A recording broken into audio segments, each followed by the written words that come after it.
আসসালামু আলাইকুম। আমি মোহাম্মদ সাইফুর রহমান, আপনাদের সকলকে স্বাগত জানাচ্ছি আজকে আমাদের থ্যাংক ইউ নার্সের 19তম পর্বে। এবং আমাদের আজকের এই পর্বের অতিথি যারা আছেন তাদের সকলকে আমি ধন্যবাদ জানাতে চাচ্ছি, তাদের মূল্যবান সময় থেকে গুরুত্বপূর্ণ সময় আমাদের এই প্রোগ্রামের জন্য তারা দিচ্ছেন। সেই জন্য আজকে আমাদের আলোচনার বিষয় হচ্ছে workplace violence and it's effect, it's impact on job satisfaction among nurses. তো প্রত্যেকটি কর্মজীবী মানুষের জন্যই জব স্যাটিসফ্যাকশন অত্যন্ত গুরুত্বপূর্ণ একটি ব্যাপার, এবং প্রত্যেকটি অর্গানাইজেশন বা প্রত্যেকটি প্রতিষ্ঠানে উন্নত মানের বা মানসম্মত সেবা প্রদান করতে হলে সেখানে কর্মরত যারা আছেন তাদেরকে অবশ্যই স্যাটিসফাইড হতে হবে তাদের যে জব পজিশন এবং জব যে এনভায়রনমেন্ট তার উপরে। তো সেই কারণে যদি জব স্যাটিসফ্যাকশন না থাকে কর্মকর্তা কর্মচারীদের মাঝে, তাহলে সেই প্রতিষ্ঠান এবং সেই প্রতিষ্ঠানের যে যারা সেবা গ্রহীতা তারা মানসম্মত সেবা দিতে বা গ্রহণ করতে পারবেন না। তো অবশ্যই আমাদেরকে প্রত্যেকের জব স্যাটিসফ্যাকশন লেভেলটা একটা ভালো জায়গায় রাখতে হবে, এবং সেই জন্য আমরা নার্সদের পার্সপেক্টিভ থেকে জব স্যাটিসফ্যাকশন এবং ওয়ার্কপ্লেস ভায়োলেন্স এই দুটো কিভাবে একটার সাথে আর একটা সম্পর্কিত সেই সম্পর্কে আজকে আলোচনার জন্য আমাদের উপস্থিত গেস্টদেরকে আজকে আমরা আমন্ত্রণ জানিয়েছি। এই মুহূর্তে আমি আপনাদেরকে পরিচয় করিয়ে দেব আমাদের যে গেস্ট যারা আছেন আলোচক তাদের সাথে। আমাদের আলোচনার জন্য আজকে প্রথম অতিথি হিসাবে আছেন ডক্টর রেবা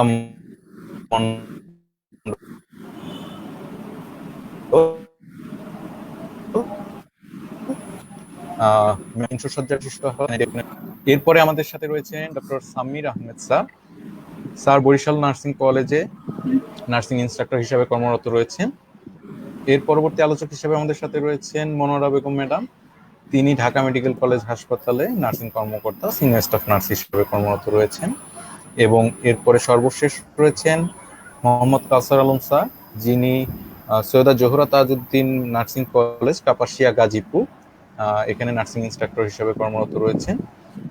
আমি অনুষ্ঠানের শুরুতেই আপনাদের কাছে একটু দুঃখ প্রকাশ করে নিব যে আমাদের সাধারণ স্বাভাবিক যে সময় 9টার সময় শুরু করার কথা ছিল, ইন্টারনেট কানেক্টিভিটি প্রবলেম এবং কিছু টেকনিক্যাল সমস্যার কারণে আমরা সেই প্রোগ্রামটি সেই সময় শুরু করার চেষ্টা করার পরবর্তী সমস্যা ফেস করায় আমরা অনুষ্ঠানটি এখন 9:30টায় আবার নতুন করে শুরু করছি।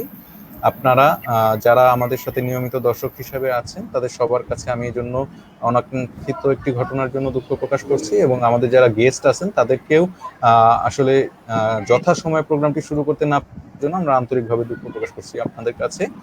আমি এখন প্রথম প্রশ্নটি নিয়ে চলে যাব ডক্টর সামির আহমেদ স্যারের কাছে।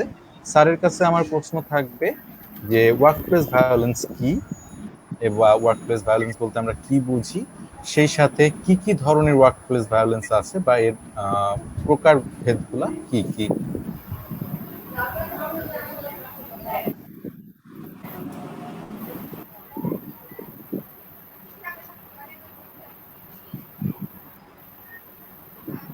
জি স্যার। ধন্যবাদ সাইফুর এবং মনির সাহেবকে এত সুন্দর একটি প্রোগ্রামে আমাকে আমন্ত্রণ করার জন্য। স্পেশালি থ্যাংক ইউ নার্স অনুষ্ঠানকে ধন্যবাদ জানাচ্ছি।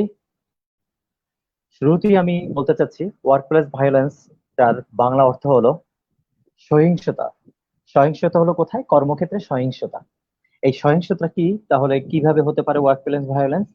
কর্মক্ষেত্রে সহিংসতা বলতে আমরা বুঝি কাজ করার সময় শারীরিক ও মানসিক ভাবে ক্ষতির বা শোষণের শিকার হওয়া। এটা হতে পারে যে কোনো উদ্যত হওয়া শারীরিক ক্ষতির সম্মুখীন, অথবা যদি কেউ কাউকে থ্রেট করে, ফিজিক্যাল ভায়োলেন্স যেটাকে আমরা বলি মারে, যেটাকে আমরা সহজ ভাবে যদি বলি যে কেউ কাউকে দ্বারা প্রহার করে, অথবা কারো যদি বলি হ্যারাসমেন্ট, কাউকে যদি হয়রানি করে, অথবা কাউকে যদি প্রেশার প্রয়োগ করে। স্পেশালি আপার অথরিটি দিয়ে আমরা প্রেশারাইজড হয়ে থাকি। স্পেশালি এই অনুষ্ঠানটা যেহেতু আমাদের নার্সদের দ্বারা পরিচালিত এবং নার্সদের প্রেক্ষাপটে তৈরি, সেহেতু আমি বলবো আমাদের যেহেতু প্রফেশনটা নার্সিং, আমাদের দেশের প্রেক্ষাপটে এখনো 95% নার্স হলো ফিমেল। সেখানে হায়ার অথরিটি যেখানেই থাকুক না কেন, নার্সিং বাদে যত হায়ার অথরিটি, সুপিরিয়র অথরিটি, সব authority basically mail person. And মহিলা যেখানে যত বেশি থাকে, সব মহিলা কিন্তু সবসময় প্রোটেস্ট করতে পারেন না, তাই তাদের উপর ভায়োলেন্স বিহেভিয়ারটা বেশি আসে। এখানে ভায়োলেন্স বলতে কি যদি শুধু আমরা ভাবি যে মারছে, বকা মারছে সেটা বললেই হবে না, মারামারি একটা অংশ মাত্র। সেখানে হতে পারে সাইকোলজিক্যাল ভায়োলেন্স, যেটাকে আমরা করতে পারি হায়ার অথরিটি কোনো কাজ করার জন্য চাপ প্রয়োগ করে থাকেন। যদি চাপ সেই আমার কলিগ বা আমাদের নার্সিং পার্সোনেলরা যদি সেই কাজটি সময় মতো না করেন, তাহলে ওনারা উপর থেকে থ্রেট প্রয়োগ করতে থাকেন অথবা চাপ প্রয়োগ করতে থাকেন, যেটা একসময় মানসিকভাবে এবং আর্থিকভাবে পর্যন্ত নার্সদেরকে ক্ষতির সম্মুখীন করে থাকে। এটা নট অনলি ফর নার্সেস, এইটা এনি প্রফেশন, এনি ডিসিপ্লিন, সব প্রফেশনই এই সমস্যাটা ঘটে থাকে। কিন্তু স্পেশালি নার্সিং প্রফেশন যেখানে প্রচুর পরিমাণে মহিলা থাকে, সেখানে এই ঘটনাটা বেশি ঘটে থাকে। তো আমি আশা করব আপনারা এতটুকু বুঝে গেছেন, কর্মক্ষেত্রে আমরা সহিংসতা বলতে বুঝি কাজ করার সময় শারীরিক ও মানসিকভাবে ক্ষতির অথবা শোষণের শিকার হওয়াকেই ওয়ার্ক প্লেস ভায়োলেন্স বলে থাকে বা বলে থাকি। এর পরিপ্রেক্ষিতে দেখেন, আমাদের ওই ওয়ার্ক প্লেস ভায়োলেন্সের পরিপ্রেক্ষিতে কি কি সমস্যা হতে পারে। আমরা নার্সিং পার্সনে ডিল করি কাদেরকে নিয়ে?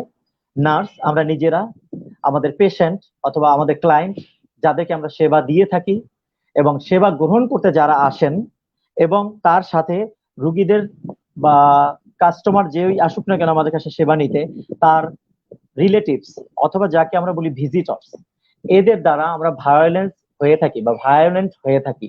অথবা কখনো কখনো হয়তো তারাও হয়ে থাকে, কিন্তু যেহেতু ওয়ার্ক প্লেস ভায়োলেন্স আমাদের নিজেদেরকে বোঝানোর জন্য আমরা বুঝিয়ে থাকি যে একটা কর্মক্ষেত্রে যদি কোনো ছেলে মেয়ে অথবা যে কোনো এমপ্লয়ি তার হায়ার অথরিটি দেখা আউটপার্সন দ্বারা অথবা আউটপার্সনের কোনো পেশেন্ট দ্বারা অথবা পেশেন্টের কোনো আত্মীয় স্বজন দ্বারা কোনো রকমের মানসিক এবং শারীরিকভাবে অপদস্থ হওয়াটাকেই হলো work place violence.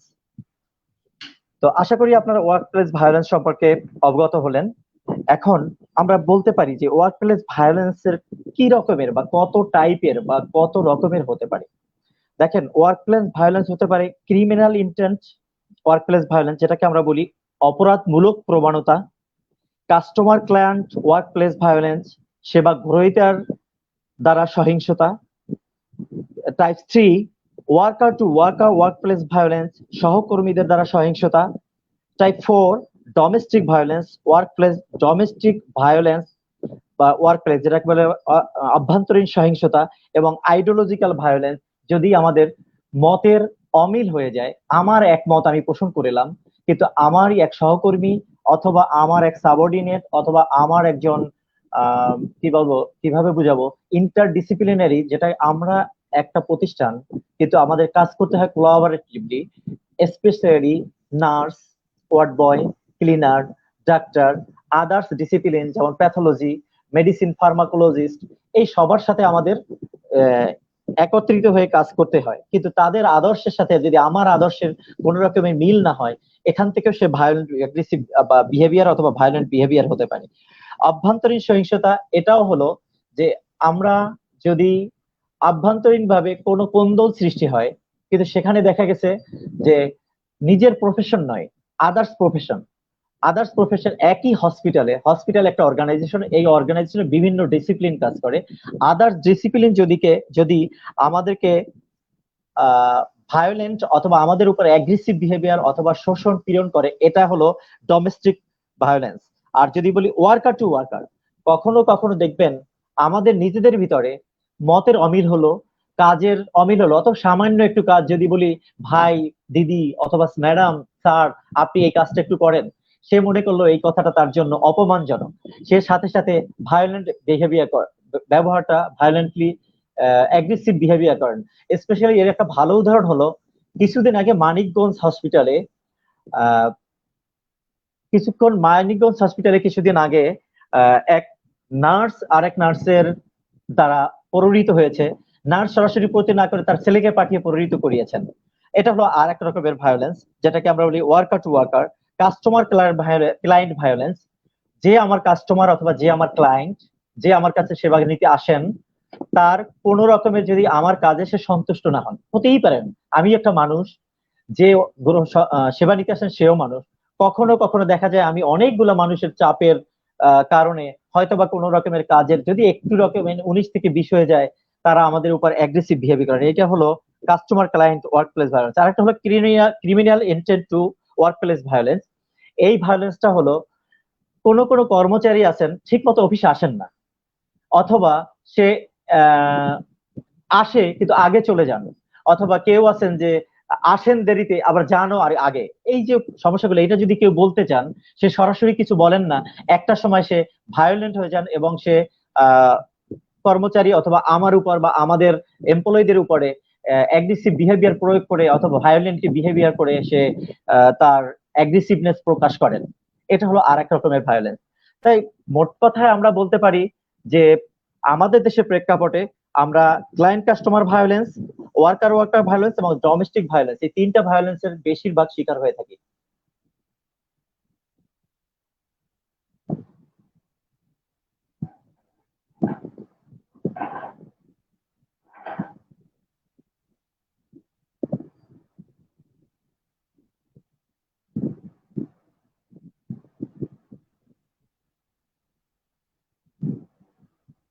You are mute, you are muted.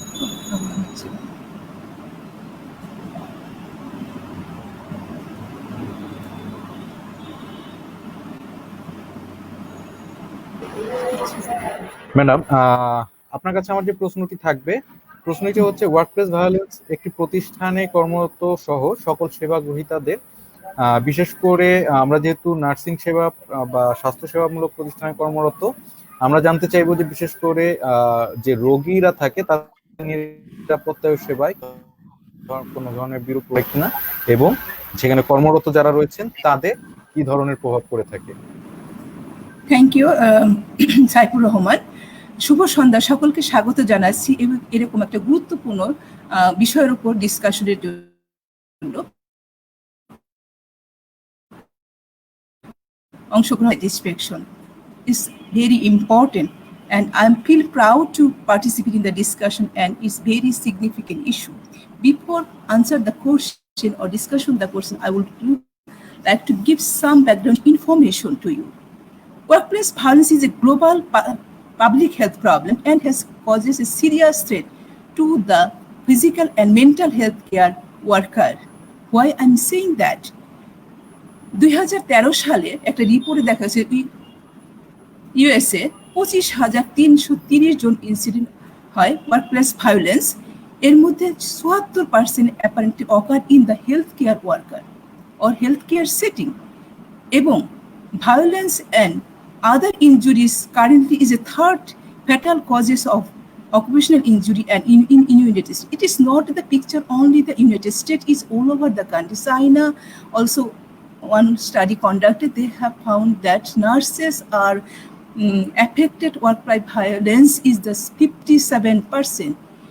57%. If I look our country, if in the TV news or the newspaper, every day have some information or news that happen or in the different healthcare organization, a nurse or doctor assault by visitor or worker or so on. So it is the very significant. Most people think that violence is a physical assault. However, physical workplace violence is a much broader problem. Workplace violence ranges from the threat and verbal abuse to physical assault and even homicide. আমরা যে কিছুদিনের আগের কথা মনে করি যে খুলনায় একটা ঘটনা ঘটে যেখানে হচ্ছে আপনার হলো ডাক্তারকে ভিজিটরকে মাথায় বাড়ি দিয়ে মেরে ফেললেন। সো এই সকম ঘটনা হচ্ছে। তো impact on workplace violence affected individual who are direct reactor It can affect or ma'am আমি একটু একটু ক্ষমা চেয়ে নেবো আপনার কাছে।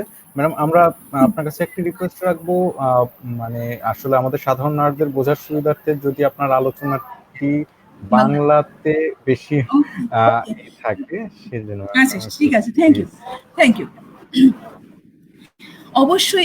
অবশ্যই ওয়ার্কপ্লেস ভায়োলেন্স প্রতি যে এফেক্টেড হয় তাকে অবশ্যই ডাইরেক্টলি এফেক্ট করে। শুধু তাই নয়, অন্যরা এফেক্টেড হতে পারে। কিভাবে কারা হতে পারে?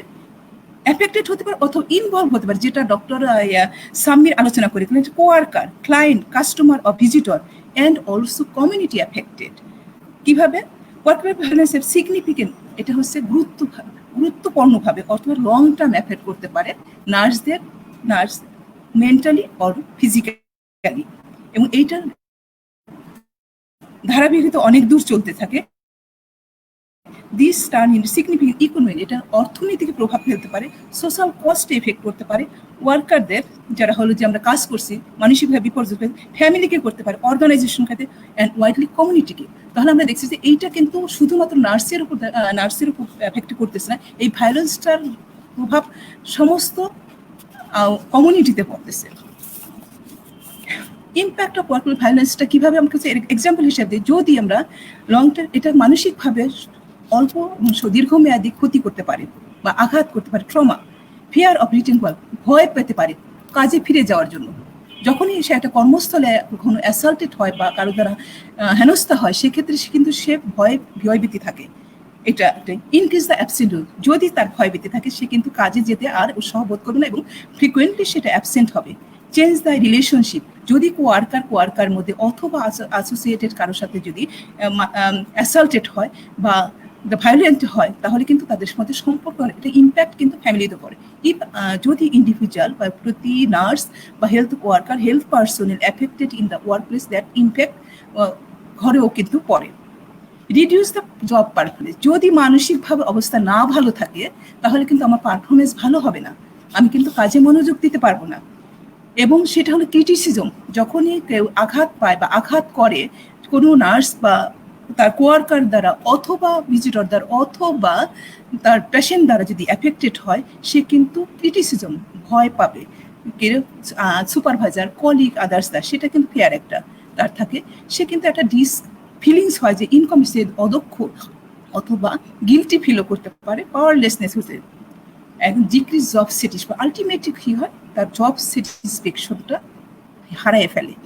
এই all those negative impact of physical and mental and increase turnover, হচ্ছে যে চাকরি ছেড়ে দেওয়ার মন্তব্য করে যে সেই এই প্লেসে থাকতে চায় না, এবং সে ইনফ্লুয়েন্স করছে quality of life, also quality of. দেখবেন যে যারা এইভাবে আঘাতকৃত হয় তারা আলটিমেটলি কোয়ালিটি, কি বলে, ঘুম হবে না, ইনসোমনিয়া হবে, ডায়াবেটিস হবে, হাইপারটেনশন এবং বিভিন্ন রকম ক্রনিক প্রবলেমে সাফার করবে। তাহলে দেখা যাচ্ছে যে একটা মানুষকে ধ্বংস করে, এই ওয়ার্কপ্লেস ভায়োলেন্স একটা মানুষকে মরবিডিটিটা ইনক্রিজ করে। তো ইম্প্যাক্ট অফ, আচ্ছা, বাই অ্যাফেক্টিং প্রোডাক্টিভ, কি হলো আমাদের যে এই প্রোডাক্টিভিটি, এতগুলো কারণ প্রোডাক্টিভিটি ইনফেক্ট করে, অ্যাবসেন্টিজম ইনক্রিজ করে, জব স্যাটিসফ্যাকশন ডিক্রিজ করতেছে, এবং also significantly affect the personal retention, সেটা চাকরি করে ছেড়ে দিচ্ছে না। তারপর কি হচ্ছে, নার্সিং শর্টেজ হচ্ছে। যখন আমরা চাকরি ছেড়ে দিবে তাহলে কিন্তু সেই ক্ষেত্রে আমাদের নার্সিং শর্টেজ বা ওয়ার্ক পার্সনের শর্টেজ হবে। এই শর্টেজটা কি আমাদের হবে, শর্টেজ তাহলে এটা কস্ট হবে হাই। দেখা যাচ্ছে কততে কষ্ট হচ্ছে ওয়ার্ক, যদি একটা হাই কস্ট হয়, কি হচ্ছে, যদি অ্যাসাল্টেড হয়, যদি কোনো পার্সন অ্যাসাল্টেড হয়, তার চিকিৎসা যদি লাগে, medical treatment or surgical treatment, এই বেয়ারটা করতে হয় তাকে নিজেকে, অথবা অর্গানাইজেশন অথবা ইন্স্যুরেন্স যদি থাকে সে কেয়ার, তাহলে এটার কিন্তু কস্ট হয়। যদি সে চাকরি ছেড়ে দেয় তাহলে কিন্তু প্রোডাক্টিভিটিটা দেখা যাচ্ছে যে একজন স্কিলফুল পার্সন, সে অ্যাসাল্টেড অ্যান্ড ভায়োলেন্ট, সে লিভ দ্য জব, তাহলে অর্গানাইজেশনের কতটা ক্ষতি হলো। প্রথম হচ্ছে প্রোডাক্টিভিটি কমে যাবে। কিভাবে কমে যাচ্ছে, সে একজন স্কিলফুল ছিল, সে এখন আর কাজে নাই, তাহলে এখন নতুন নিয়োগ হতে হবে, নতুন নিয়োগ দিতে গেলে তাকে শিখাইতে হবে, পড়াইতে হবে, তারপর হচ্ছে ট্রেনিং দিতে হবে, সময় নিতে হবে, তাহলে এই যে তাদের কস্টটাও এই অর্গানাইজেশনে বেড়ে গেল, ঠিক আছে। যদি এবং আর লস, এবং আলটিমেটলি তার প্রোডাক্টিভিটি লস হবে, তাকে ওই যে নতুন আসবে নিয়োগ পাবে সে কিন্তু ওইখানে আবার অ্যাডপ্ট হতে সময় লাগে। Workplace violence also lead to increase the risk of passion. এখন গুরুত্বপূর্ণ হচ্ছে যে অ্যাকচুয়ালি নার্সদের কাজ হচ্ছে প্যাশেন্ট কেয়ারটা স্ট্রেনথেন করা, পেশেন্টকে ভালো কোয়ালিটি কেয়ার। কিন্তু যদি নার্স এফেক্টেড হয়, তার মানসিক অবস্থা, শারীরিক অবস্থা ভালো না থাকে, অথবা আলটিমেট কোনো শর্টেজ অফ নার্সের, তো কোয়ালিটি কেয়ার ডিটিউর হবে। ঘটনা কি হবে? ঘটনা হচ্ছে তাহলে high risk of the medical error, মানে ভুল মেডিসিন দেওয়া, ভুল টাইমে দিলাম, ভুল মেডিসিন দিলাম, সময় দিলাম না, ভুল ওয়েতে, এটা খুবই হয় যেহেতু সে মেন্টালি ডিপ্রেস। তো এর কারণে সেটা ইরোর হওয়ার সম্ভাবনা অনেক বেড়ে যায়। ডিক্রিজ কোয়ালিটি অফ কেয়ার, যেটা আলটিমেটলি আমি বলছি যে কোয়ালিটি কেয়ার ডিটেরিয়েট করে, এবং প্যাশেন্ট ইনফেকশন রেটটা হাই হয়ে যায়। যখন প্রপার কেয়ার না পাবে তাহলে তো বেড়ে যাবে। তো সেখানে আমরা কি করবে, এখানেও কিন্তু কস্ট বেড়ে যাচ্ছে। এবং কিভাবে করছে, যদি ওই একটা রুগী যদি সিম্পল ট্রিটমেন্টের জন্য 7 days থাকতে হইতো, কিন্তু তাকে যদি ইনফেকশন করে বা পোর কোয়ালিটি কেয়ার পায়, তাহলে অনেক লম্বা সময় হসপিটালে স্টে করতে হবে। তো সেই হসপিটালে স্টে করতে গেলে তাকে হচ্ছে ট্রিটমেন্ট নিতে হবে, রিট্রিটমেন্ট। এটা কিন্তু হাসপাতাল অথবা ওই ইন্ডিভিজুয়াল পেশেন্টের কস্টটা বেড়ে গেল। প্রত্যেকটা হাসপাতাল রোগীর জন্য কিছু বরাদ্দ কস্ট আছে, সেটা কিন্তু বেড়ে গেল। এবং অকুপাইড বেডটা অন্য রোগীরা কিন্তু সার্ভিস থেকে বঞ্চিত হলো। তারপর হচ্ছে তাহলে সার্ভিসও পাচ্ছে, এবং একটি নার্স ওই পেশেন্টকে লং টাইম তাকে সার্ভিস দিতে হচ্ছে। তো আর একটা প্রবলেম হচ্ছে যে যদি ওই রোগীর একমাত্র উপার্জনক্ষম লোকই থাকতো, তাহলে সেই হাসপাতালে ভর্তি থাকার পর তার কিন্তু ফ্যামিলিতে উপার্জন, তাহলে দেখা যাচ্ছে যে এই violence not only affect the physical health of the nurses, is also influence the patient care, patient quality care. It's also affect the organization. It's also affect the community of the patient and others client. So our ultimate goal, workplace violence affect all nurses, organization and community. Thank you all. We hope that nurse will be aware and we provide safe care and quality. Thank you. Thank you madam, অত্যন্ত গুরুত্বপূর্ণ এবং সুন্দর আলোচনার জন্য। আমি request করবো আমাদের সাথেই থাকবেন, আমি পরবর্তী প্রশ্ন নিয়ে আবার আপনার কাছে আসব। আমি তৃতীয় প্রশ্ন নিয়ে চলে যাব কাউসার আলম স্যারের কাছে। কাউসার আলম স্যারের কাছে আমার যে প্রশ্নটি থাকবে সেটি হচ্ছে যে ওয়ার্কপ্লেস ভায়োলেন্সের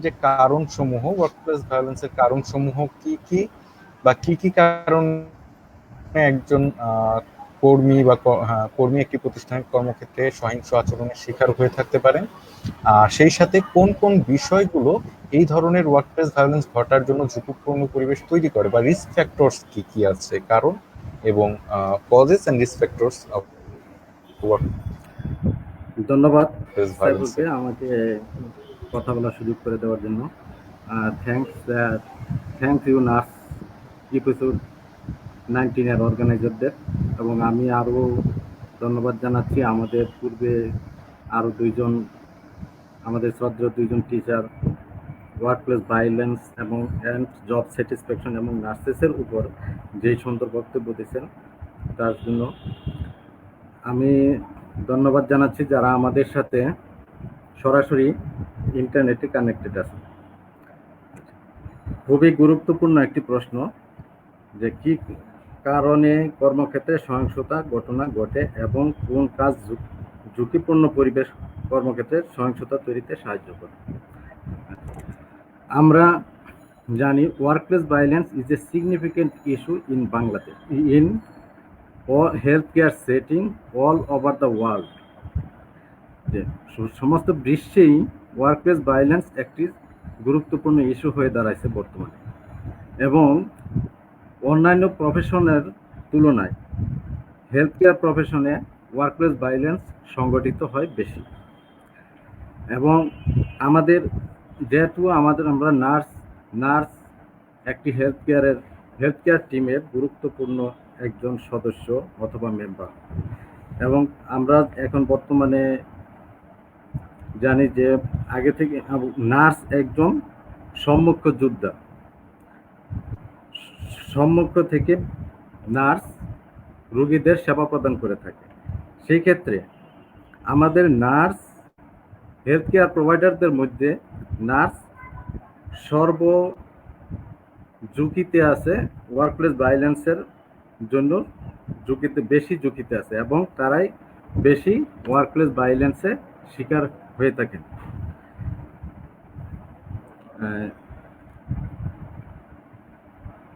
আমি যে কারণগুলো হচ্ছে, বিভিন্ন কারণে ওয়ার্কপ্লেস ভায়োলেন্স সংগঠিত হয়ে থাকে।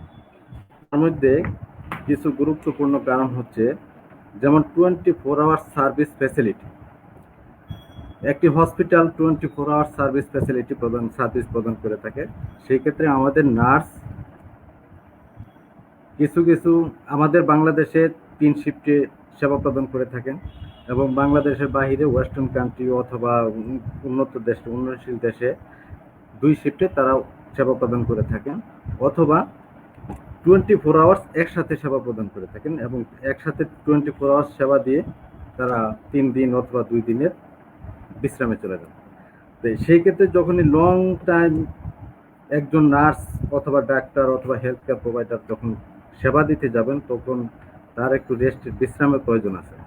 কিন্তু ওই বিশ্রামের প্রয়োজন থাকা সত্ত্বেও সে যেহেতু 24 আওয়ার সার্ভিস দিবে অথবা 12 ঘন্টা ডিউটি করবে, সেবা প্রদান করবে, সেক্ষেত্রে তার একটু ক্লান্তি থাকতে পারে, অথবা ইমোশনাল অথবা মেন্টাল সাইকেট্রিক স্ট্রেস তার বেড়ে যেতে পারে এবং এই ক্ষেত্রে এই ওয়ার্কপ্লেস ভায়োলেন্স সংগঠিত হওয়ার একটা কারণ হিসেবে দাঁড়ায়।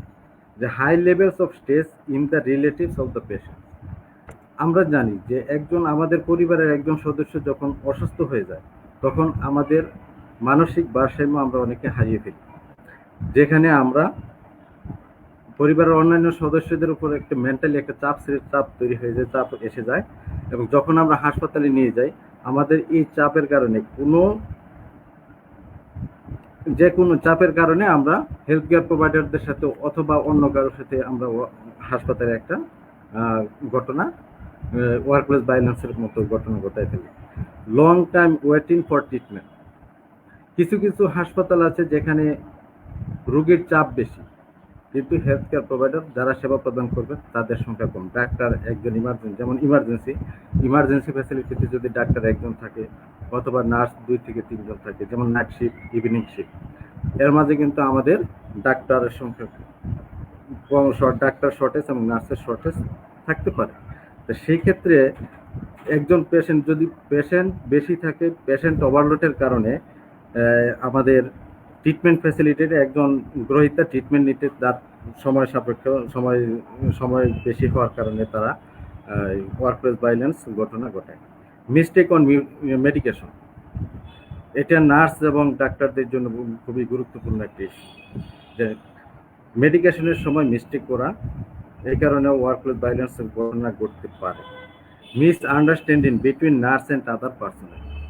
আমাদের কমিউনিকেশনের ক্ষেত্রে দেখা গেল যে কখনো মিস্টেক হয়ে যায়, অথবা আমরা বলবো একটা সময় আরেকটা কথাটা ভালোভাবে না বুঝে জিনিসটা অন্যভাবে নিয়ে তারা ওয়ার্কপ্লেস ভায়োলেন্সের মতো উগ্র আচরণ করতে থাকে।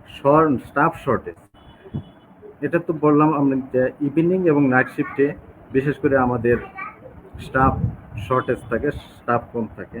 তো সেই ক্ষেত্রে 5 জনের কাজ করতে গেলে একটু সময় সাপেক্ষ হবে এবং এই ক্ষেত্রে রোগীদের অথবা রোগীর লোকদের অথবা অন্যান্য কর্মকর্তাদের মাঝে জিনিসটা ওয়ার্কপ্লেস ভায়োলেন্সের ঘটনাটা ঘটতে পারে। ওয়ার্ক ওভারলোড, আমরা একজনকে দিয়ে 3 জনের কাজ করাই এবং করি। তো সেই ক্ষেত্রে একজনের ওভারলোড এখানে একটা ওয়ার্কপ্লেস ভায়োলেন্স ঘটনার একটা বড় ফ্যাক্টর। এ ক্রাউডেড ওয়ার্কিং এনভায়রনমেন্ট, যখন রোগী হাসপাতালে নিয়ে আসি আমরা, তখন একজন রোগীর সাথে আমরা 5 জন 6 জন এমনকি 10 জন রোগীর লোকও আমরা তার সাথে চলে আসি তাকে সান্ত্বনা দেওয়ার জন্য। কিন্তু এক্ষেত্রে হেলথ কেয়ার প্রোভাইডারদের কাছে এক সময় একজন লোক যায় এবং এক ধরনের প্রশ্ন করে। এক রোগের লোক যখন 5 বার যাবে, 5 জন লোক যাবে, 5 জনের সাথে একজন যখন কথা বলতে যাবে, তখন ওয়ার্কপ্লেস ভায়োলেন্স ঘটার সম্ভাবনা থাকে। Shift work, clinical position, lack of education in coping with violence. আমাদের লেক অফ এডুকেশন, ওয়ার্কপ্লেস ভায়োলেন্সটা প্রিভেন্ট করার জন্য যেই দক্ষতা এবং যেই পলিসি দরকার, সেই পলিসি সম্বন্ধে আমাদের অনেকের হয়তো এই ইয়াটা নাই, কুপিং করার, ভায়োলেন্স টলারেট করার, কুপিং করার মতন এই সক্ষমতা নাই। লেক অফ সিকিউরিটি স্টাফে, যেমন হসপিটালের স্টাফ সিকিউরিটির অভাব। যেমন একটি হসপিটালে বিভিন্ন ওয়ার্ডে সিকিউরিটি গার্ড একজন, দুইজন, অথবা 2 ওয়ার্ডে 3 জন, অথবা এইসব কারণে বিভিন্ন সেই সিকিউরিটির অভাবে ওয়ার্কপ্লেস ভায়োলেন্সের ঘটনা ঘটে। এবং personal characteristics of perpetrators and victims. আবার এই ওয়ার্কপ্লেস ভায়োলেন্স ঘটনাটা ঘটানো হচ্ছে একজন কোনো লোকের ক্ষেত্রে এটা তার একটা বৈশিষ্ট্য, তার একটা ব্যক্তিগত সমস্যা। এই বিষয়গুলো আসলে একেবারে ছোট। আর পরবর্তী প্রশ্ন হচ্ছে, যেমন কোন কোন কাজ ঝুঁকিপূর্ণ পরিবেশ কর্মক্ষেত্রে সহিংসতা তৈরি করতে সাহায্য করে। আসলে ছোট্ট একটা ইস্যু নিয়ে বড় ধরনের সহিংসতা ঘটনা ঘটে। যে বিষয়গুলো হচ্ছে, যেমন জেন্ডার ইস্যু, শ্রদ্ধেয় সামির স্যার আলোচনা করে গেছেন যে আমাদের বাংলাদেশে 90 থেকে 95% ফিমেল ওরিয়েন্টেড পেশেন্ট হচ্ছে নার্সিং পেশেন্ট। তো সেই ক্ষেত্রে মহিলাদেরকে একটু প্রায়োরিটি কমিয়ে দেওয়া হয়।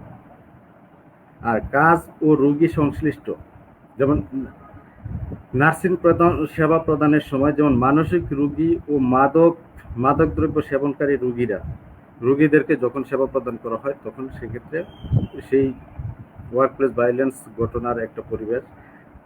তারপরে সিভিয়ার পেইন পেশেন্ট, ওরা প্রায় নার্স ও মিডওয়াইফদের বিশ্বের বিভিন্ন সমীক্ষা থেকে দেখা গেছে যে এইসব রোগীরা প্রায় নার্স ও মিডওয়াইফদের উপর আক্রমণ করে থাকে এবং হেলথ কেয়ার প্রোভাইডারদের উপরও আক্রমণ করে থাকে। তারপর হচ্ছে কমিউনিকেশন, ভুল বুঝাবুঝি, এটা তো আছেই। তারপর হচ্ছে পারিপার্শ্বিক ওয়ার্ড অথবা এনভায়রনমেন্ট, পারিপার্শ্বিক পরিবেশ, যেমন কেবিন ওয়ার্ড, টয়লেটে নিয়মিত পরিষ্কার পরিচ্ছন্নতা করা, তারপর হচ্ছে নিয়মিত ঔষধ দেওয়া, তারপর হচ্ছে নিয়মিত ওই চিকিৎসা প্রদানের অথবা ইনভেস্টিগেশনগুলো নিয়মিত হচ্ছে কিনা সেটার জন্য ওয়ার্কপ্লেস ভায়োলেন্স ঘটনা ঘটার একটা হয়। ড্রেসিং রুম ক্লিনিং, ড্রেসিং রুমের পরিবেশ ভালো না থাকা অথবা অপর্যাপ্ত আলো বাতাস এবং নিরাপত্তা ব্যবস্থা, অতিরিক্ত লোকের সমাগম হওয়া, রাতের শিফটে একা কর্মক্ষেত্রে ও বাসায় আসা যাওয়ার পরিবহনের সুবিধা না থাকা, এইসব কারণগুলোই আসলে ওয়ার্কপ্লেস ভায়োলেন্স ঘটার একটি কারণ। ধন্যবাদ সবাইকে। জি, ধন্যবাদ স্যার আপনাকে আপনার সুন্দর আলোচনার জন্য। আপনাকেও আমি রিকোয়েস্ট করবো আমাদের সাথে থাকবেন। পরবর্তী প্রশ্ন নিয়ে আমি আবারও আপনার কাছে ফিরে আসব। আমি পরবর্তী প্রশ্ন নিয়ে আমার পরবর্তী যে আলোচক তার কাছে চলে যাচ্ছি, জনাব মনোয়ারা বেগম ম্যাডাম। আপনার কাছে আমার জানতে চাওয়া থাকবে, আসলে ওয়ার্কপ্লেস ভায়োলেন্স আমাদের প্রথম 3 জন আলোচকের কাছ থেকেই কিছু ব্যাপার আমাদের কাছে একটু ক্লিয়ার হতে শুরু করলো, যে আমরা ওয়ার্কপ্লেস ভায়োলেন্স সম্পর্কে যে একটা ধারণা, যে ব্যাপারটা শুধুমাত্রই ফিজিক্যাল ব্যাপার হলে পরেই সেটাকে আমরা ভায়োলেন্স বলবো কিনা, কিন্তু না, দেখা গেল যে না, ফিজিক্যাল ছাড়াও সাইকোলজিক্যাল যে প্রেশার ক্রিয়েট করা, এটাও একটা ফ্যাক্টর। ইভেন আমরা শুধুমাত্র চিন্তা করতাম হয়তোবা যে এই ওয়ার্কপ্লেস ভায়োলেন্সটা সংগঠিত হতে পারে থার্ড পার্টি কোনো একজনের কাছ থেকে, হয়তোবা পেশেন্ট বা পেশেন্টের অ্যাটেন্ডেন্সের কাছ থেকে এই ধরনের কোনো একটা আচরণ আমরা পেতে পারি, কিন্তু না, আমরা আলোচনায় দেখলাম যে এটা একজন সহকর্মীর কাছ থেকেও হতে পারে, একজন সুপিরিয়র অথবা তার একজন সাবঅর্ডিনেটের কাছ থেকেও হতে পারে। তো আমাদের বোঝার সুবিধার্থে আপনার কাছে আমার রিকোয়েস্ট থাকবে যে যদি কিছু উদাহরণ দিয়ে আমাদেরকে একটু বুঝতে সাহায্য করেন যে এই ওয়ার্কপ্লেস ভায়োলেন্স গুলা কেমন হতে পারে।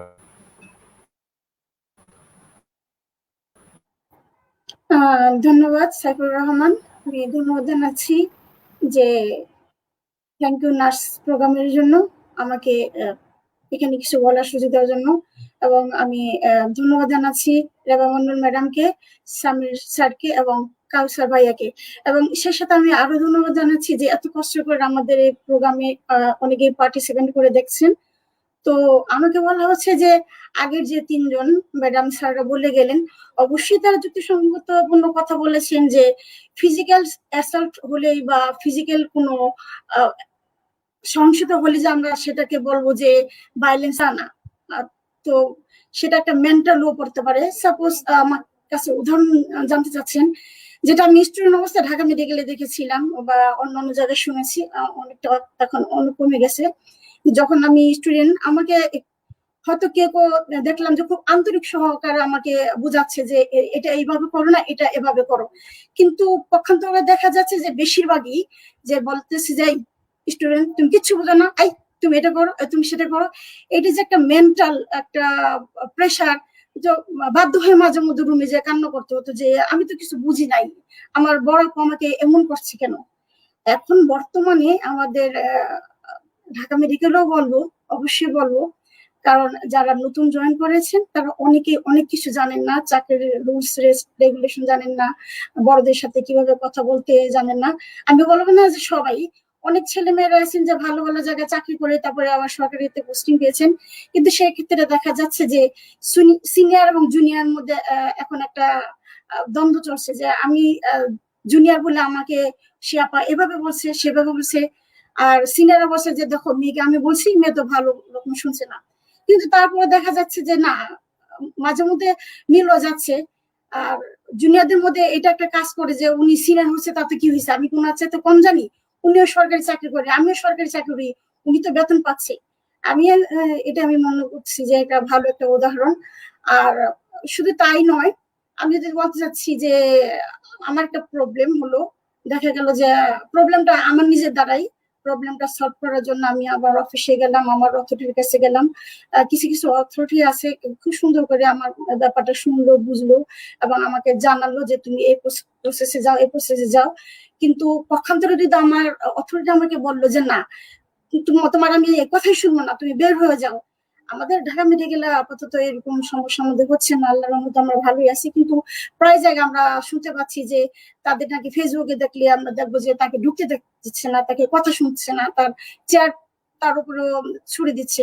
আসলে এটা তো আসলে একটা মেন্টাল একটা প্রেশার পড়ে, তাই না, কাজের ক্ষেত্রে। তো এই ধরনের কথা আমরা প্রায় শুনি। তো আমি বলবো যে এদিকটা আমাদের দেখতে হবে। আর ফিজিক্যালি যে হচ্ছে না তাও কিন্তু এড়িয়ে যাওয়া যাচ্ছে না।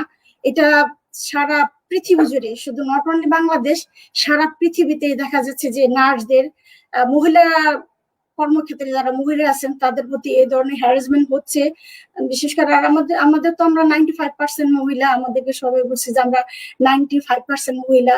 তো পেরিফেরি থেকে প্রায় আমরা শুনি যে ওই নার্সকে হুমকি দিচ্ছে যে তাকে তুলে নিয়ে যাবে, দেখা গেল যে বা নিয়ে যাচ্ছে, এ ধরনের কথা আমরা শুনি।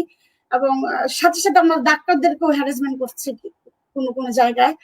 তো এতটুকু আমি বলতে চাচ্ছি যে আসলে তো এ ধরনের প্রবলেম আমাদের হচ্ছে, বিশেষ করে আমাদের সিনিয়র এবং জুনিয়র। আর ইনচার্জ যারা আছেন, দেখা গেল যে ইনচার্জ চাচ্ছে যে আমার সিনিয়র হোক বা জুনিয়র হোক, যে আমি যেভাবে আমি চালাতে চাচ্ছি আমারটাই রাইট। আর সিনিয়র বলতেছে যে ও একটা ইনচার্জ মানুষ, ও আমার জুনিয়র, ওর চাতে কি আমি ভালো বুঝি।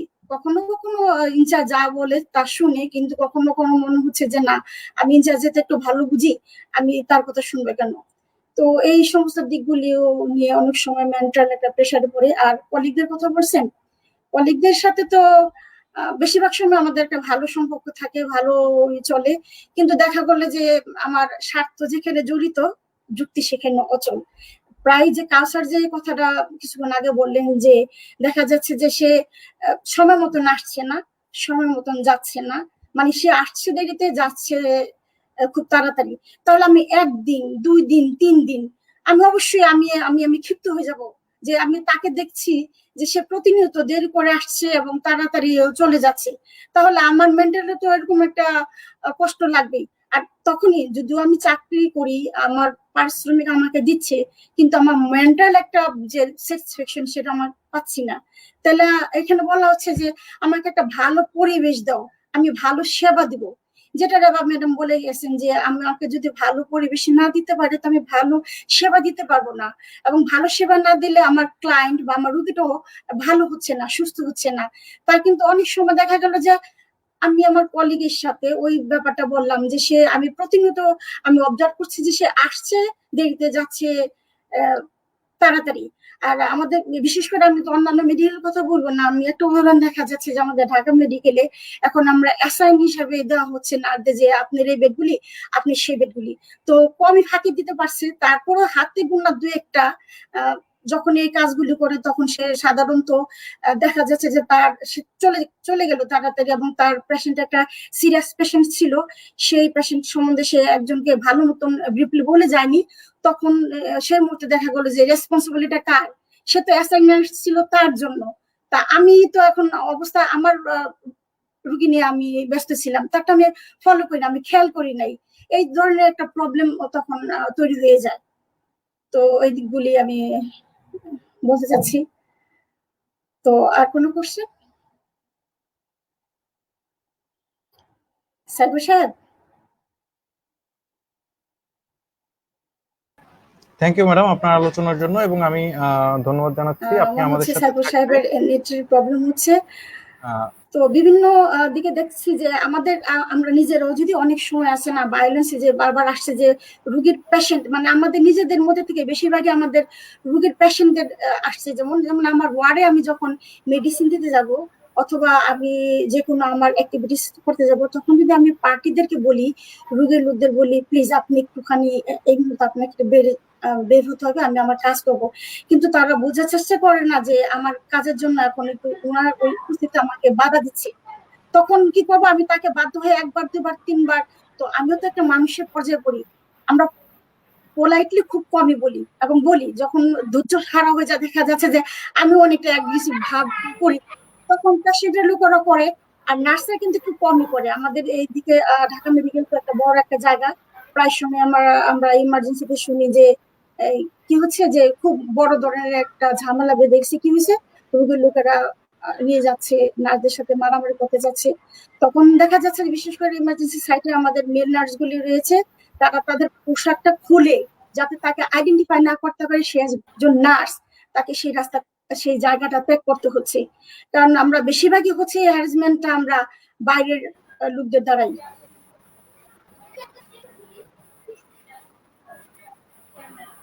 সাইফুর রহমান সাহেব? জি ধন্যবাদ ম্যাডাম। হ্যাঁ ধন্যবাদ আপনার আলোচনার জন্য। আমি পরবর্তী প্রশ্ন নিয়ে চলে যাব সামির স্যারের কাছে, এবং আপনাকে অনুরোধ করবো আমাদের সাথেই থাকবেন। আপনার পরবর্তী প্রশ্ন নিয়ে আবার আপনার কাছে আমি ফিরে আসবো। সামির স্যারের কাছে আমার পরবর্তী প্রশ্নটি থাকবে, সেটি হচ্ছে ওয়ার্কপ্লেস ভায়োলেন্সের একটি প্রতিষ্ঠানের যে কর্মী এবং প্রতিষ্ঠান এবং প্রতিষ্ঠানের কর্মী এবং এর পাশাপাশি যারা সেবা গ্রহীতা, তাদের সকলের উপরে কি ধরনের সাইকোসোশ্যাল এবং ফিনান্সিয়াল প্রভাব পড়ে থাকে, এই ব্যাপারটি যদি একটু আমাদের জন্য আলোচনা করেন। ধন্যবাদ সাইফুর অ্যাগেইন।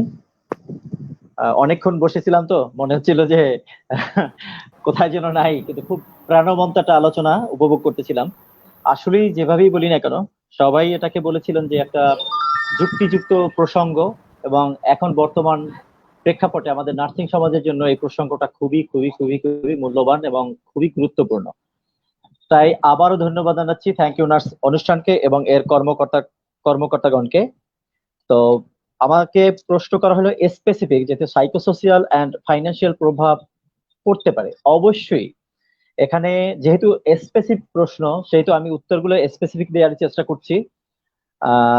প্রথমে যদি আমি সাইকোসোশিয়াল প্রবলেম গুলো বলি, আসলে একটু বলে নেওয়া দরকার যে আমাদের ওয়ার্কপ্লেস ভায়োলেন্সটা যখন হয়, তখন একটা মানুষ বা একজন এমপ্লয়ি শুধু তার মানসিক ভাবে বা শারীরিক ভাবে হ্যারাসমেন্ট হন না, সে তার সামাজিক ভাবে, মানসিক ভাবে, অথবা মানসিক থেকে সামাজিক, অথবা সামাজিক ভাবে মানসিক থেকে যেটা সম্পৃক্ত যুক্ত, অথবা আমরা একসাথে যদি বলি সাইকোসোশিয়াল, যেটাকে আমরা বলি সমাজ থেকেও দূরে নয় এবং মানসিক ভাব থেকেও দূরে নয়, এরকম একটা, অথবা মানসিক এবং সামাজিক ভাবে কি কি সমস্যার সম্মুখীন হতে পারেন, অথবা ফাইন্যান্সিয়ালি তারা কিভাবে সম্মুখীন হতে পারেন। আমি যদি এটাকে ভাগ করি তাহলে স্পেশালি এটা দুই ভাগে ভাগ করা যায়। ইন্ডিভিজুয়াল কনসিকুয়েন্সেস, তার ভিতরে হতে পারে সাইকোলজিক্যাল অ্যান্ড সোশ্যাল, আর একটা হতে পারে অর্গানাইজেশনাল অথবা অনলি ফর ফাইন্যান্সিয়াল। তো যদি আমি ইন্ডিভিজুয়াল কনসিকুয়েন্সেস এর ভিতর সাইকোলজিক্যাল অ্যান্ড সোশ্যালকে যদি ভাগ করি, তাহলে আমরা কনসিকুয়েন্স দেখতে পাবো অ্যাংজাইটি, যার বাংলা অর্থ যদি আমি বলি উদ্বেগ, উৎকণ্ঠা, দুশ্চিন্তা, ফিয়ার, সে ভয় পাবে তার চাকরিতে সে ঠিক মতো থাকতে পারবে কিনা, আদৌ সে চাকরিটা করতে পারবেন কিনা। ইনক্রিজড ইরিটেবিলিটি, বিরক্ত ভাব, সে খিটখিটে স্বভাবের হয়ে যেতে পারে, তার কাজে মন বসবে না। আর একটা হতে পারে কনসেন্ট্রেশন প্রবলেম, কাজে মন বসবে না, যেটা বললাম আমি। রিডিউস সেলফ কনফিডেন্স, তার নিজের ভিতর তার আত্মবিশ্বাস থাকবে না, কারণ যখন সে ভায়োলেন্ট হবে, বা ভায়োলেন্ট নয়, যখন সে অন্যের দ্বারা ভায়োলেন্ট হবে, কারো দ্বারা আঘাতপ্রাপ্ত হবেন, তখন যদি অর্গানাইজেশন অথবা অ্যাজ এ হোল, আমরা যদি গভর্নমেন্ট প্রতিষ্ঠান বলি অথবা বেসরকারি প্রতিষ্ঠানই বলি না কেন, যে কোনো প্রতিষ্ঠানই যদি সেটাকে সুন্দরভাবে সাপোর্ট না দেয়, specially not only for employee association আছে, একজন মানুষকে মারবে, তারপর না খবর পাইবে মারছে, মারার পর সেখানে দৌড়ে আসবেন, আত্মহত্যা করবেন। কিন্তু এটা যদি কি বলে, যদি এটাকে কনসেন্ট্রেশন প্রবলেম বললাম, কাজে মন বসবে না, যেটাকে বললাম কনসেন্ট্রেশন প্রবলেম, তাহলে তো তার কাজে মন বসবে না যদি দেখে যে তার অথরিটি একটা হেল্প করছে না। সেম স্লিপিং প্রবলেম হতে পারে, স্ট্রেস রিয়াকশন হতে পারবে, ডিপ্রেশন অথবা পোস্ট ট্রমাটিক স্ট্রেস ডিসঅর্ডার, যেটাকে বলি আমরা বিষণ্ণতা, অথবা বিষণ্ণতার কারণে এরকম ঘটনা ঘটেছে, ওয়ার্ক প্লেস ভায়োলেন্সের কারণে সে বিষণ্ণতা ভুগতেছে, একটা পর্যায়ে সে হোমিসাইড হয়ে যায়, বাড়িতে গিয়ে সে আত্মহত্যা প্রবণতার দিকেও ধাবিত হয়। স্ট্রেস রিয়াকশন হতে পারে, স্লিপ প্রবলেম হতে পারে, বললাম যেগুলা। জব ইনসিকিউরিটি, সে চিন্তা করে তার চাকরিতে তো তার যেহেতু তার চাকরির পরিবেশই ভালো নাই, সে আদৌ তার চাকরিটা করতে পারবে কিনা, সে ইনসিকিউরিটি ফিল করে, সে ওটাকে মনে করে না যে এই চাকরিটা আমি সুন্দরভাবে করতে পারবো। আরো হতে পারে এফেক্টিভ কমিটমেন্ট, যেটা এখানে প্রস্তুতি অনুযায়ী কাজ করতে না পারা, কারণ আমরা প্রত্যেকটা কর্মচারী বা কর্মকর্তা যে প্রতিষ্ঠানে চাকরি করি না কেন বা কাজ করি না কেন, তাদের প্রত্যেকেরই নিজস্ব একটা মাইন্ড সেট আপ থাকে, মাইন্ড সেট আপ থাকে, যে আমি কাজটায় গিয়ে কালকে এই কাজ করব, অথবা আমার ওয়ার্ডে আমি এই ভালো কাজগুলো করব, অথবা আমার পেশেন্টকে আমি সুন্দর একটা কেয়ার দেবো নতুন একটা ডিভাইস দ্বারা। কিন্তু সেই কাজটাও সে ঠিক মতো করতে পারে না যদি সে ওয়ার্ক প্লেস ভায়োলেন্সের শিকার হয়ে থাকে। ইন্টেন্ট টু টার্ন ওভার, কোনো কর্মচারী যদি সে ওয়ার্ক প্লেস ভায়োলেন্স হতে থাকে, এখানে তার সাইকোলজিক্যাল প্রবলেমের কারণে অথবা সোশ্যাল প্রবলেমের কারণে সে চিন্তা করে যে আমি এই প্রতিষ্ঠানে চাকরি করব না, কারণ এই প্রতিষ্ঠানে কাজ করলে আমি আরো কারো দ্বারা আঘাতপ্রাপ্ত হতে পারি। আরেকটা হতে পারে ফিজিক্যাল ওয়েলবিং, যেহেতু সে ভালোভাবে কাজ করতে পারে না, তাকে শারীরিকভাবে অথবা মানসিকভাবে হ্যারাসমেন্ট হতে হচ্ছে, হোক সেটা তার অথরিটি দ্বারা, হোক সেটা তার সাবঅর্ডিনেট দ্বারা, হোক সেটা তার ক্লায়েন্ট দ্বারা অথবা ক্লায়েন্টের রিলেটিভ দ্বারা, যে কোনো কারণেই হোক না কেন, সে তখন আর ভালো থাকতে পারে না। যদি একটা মানুষ ভালো না থাকে তাহলে সে ভালো কাজ করবেন না, এটাই স্বাভাবিক। ইন্টারপার্সোনাল ডেভিয়েন্স হতে পারে, মানে একজন আরেকজনের সাথে যে কমিউনিকেশনটা ভালোভাবে করবেন সেই কমিউনিকেশন গ্যাপ হতে পারে, কারণ তার মন চাইবে না প্রফেশনের একজন থেকে আরেকজনের, অথবা ইন্টারডিসিপ্লিনারি অর্গানাইজেশন, যেমন এক ডিসিপ্লিন থেকে আরেক ডিসিপ্লিনের মাঝখানে যে কমিউনিকেশনটা থাকে, এই কমিউনিকেশন করার ক্ষমতা অথবা কমিউনিকেশন মানসিকতা সে হারিয়ে ফেলবেন। অর্গানাইজেশনাল ডেভিয়েন্স হতে পারে। আরো যদি আমি কিছু পয়েন্ট আউট করি, তাহলে অর্গানাইজেশনাল কনসিকুয়েন্সের ভিতর যদি আমি অন্যভাবে দেখি, তাহলে ফাইন্যান্সিয়াল, যেটা খুব বড় রকমের লসের মুখে পড়ে একটা প্রতিষ্ঠান, specially in the non profitable অথবা যেটাকে বলবো নন গভর্নমেন্ট অর্গানাইজেশন, এনজিও অথবা প্রাইভেট প্রতিষ্ঠান, যারা নিজেদের টাকা দিয়ে কর্মচারীদেরকে বেতন দেন এবং কর্মচারীরা তাদের পয়সায় চলেন এবং তাদেরকে বিভিন্ন রকম ইনসেনটিভ প্রদান করে থাকেন। সেখান থেকে যদি আমি দেখি তাহলে দেখা যাবে যে প্রতিষ্ঠানে ভায়োলেন্স আছে সেখানে cost of violence are related to higher sickness absence rates. যদি সেখানে ভায়োলেন্স বিহেভিয়ার যে প্রতিষ্ঠানে, সেই প্রতিষ্ঠানে অ্যাবসেন্টিজমের পরিমাণ বেড়ে যায় এবং তার হায়ার টার্নওভার রেট, সে চলে যাবে অথবা প্রতিষ্ঠান থেকে সে চলে যাবে। এই যদি টার্নওভার হয়, একজন পেশেন্ট বা একজন এমপ্লয়ি যখন টার্নওভার হয়, আগে কিছু কথা বলে রাখি। একটা এমপ্লয়ি, ভালো এমপ্লয়িকে তৈরি করতে একটা অর্গানাইজেশনের অনেক কস্ট তার পিছনে ঢালতে হয়। সেই কস্টের পরে যদি সেই ক্লায়েন্টটা চলে যায়, তাহলে ওই ক্লায়েন্টের জায়গায় নতুন একটা ক্লায়েন্ট যখন রিপ্লেসমেন্ট হয়, তখন কিন্তু ওই পুরান ক্লায়েন্টের সাথে সেই নতুন ক্লায়েন্টের একটা বিরাট ফারাক দেখা দেয়।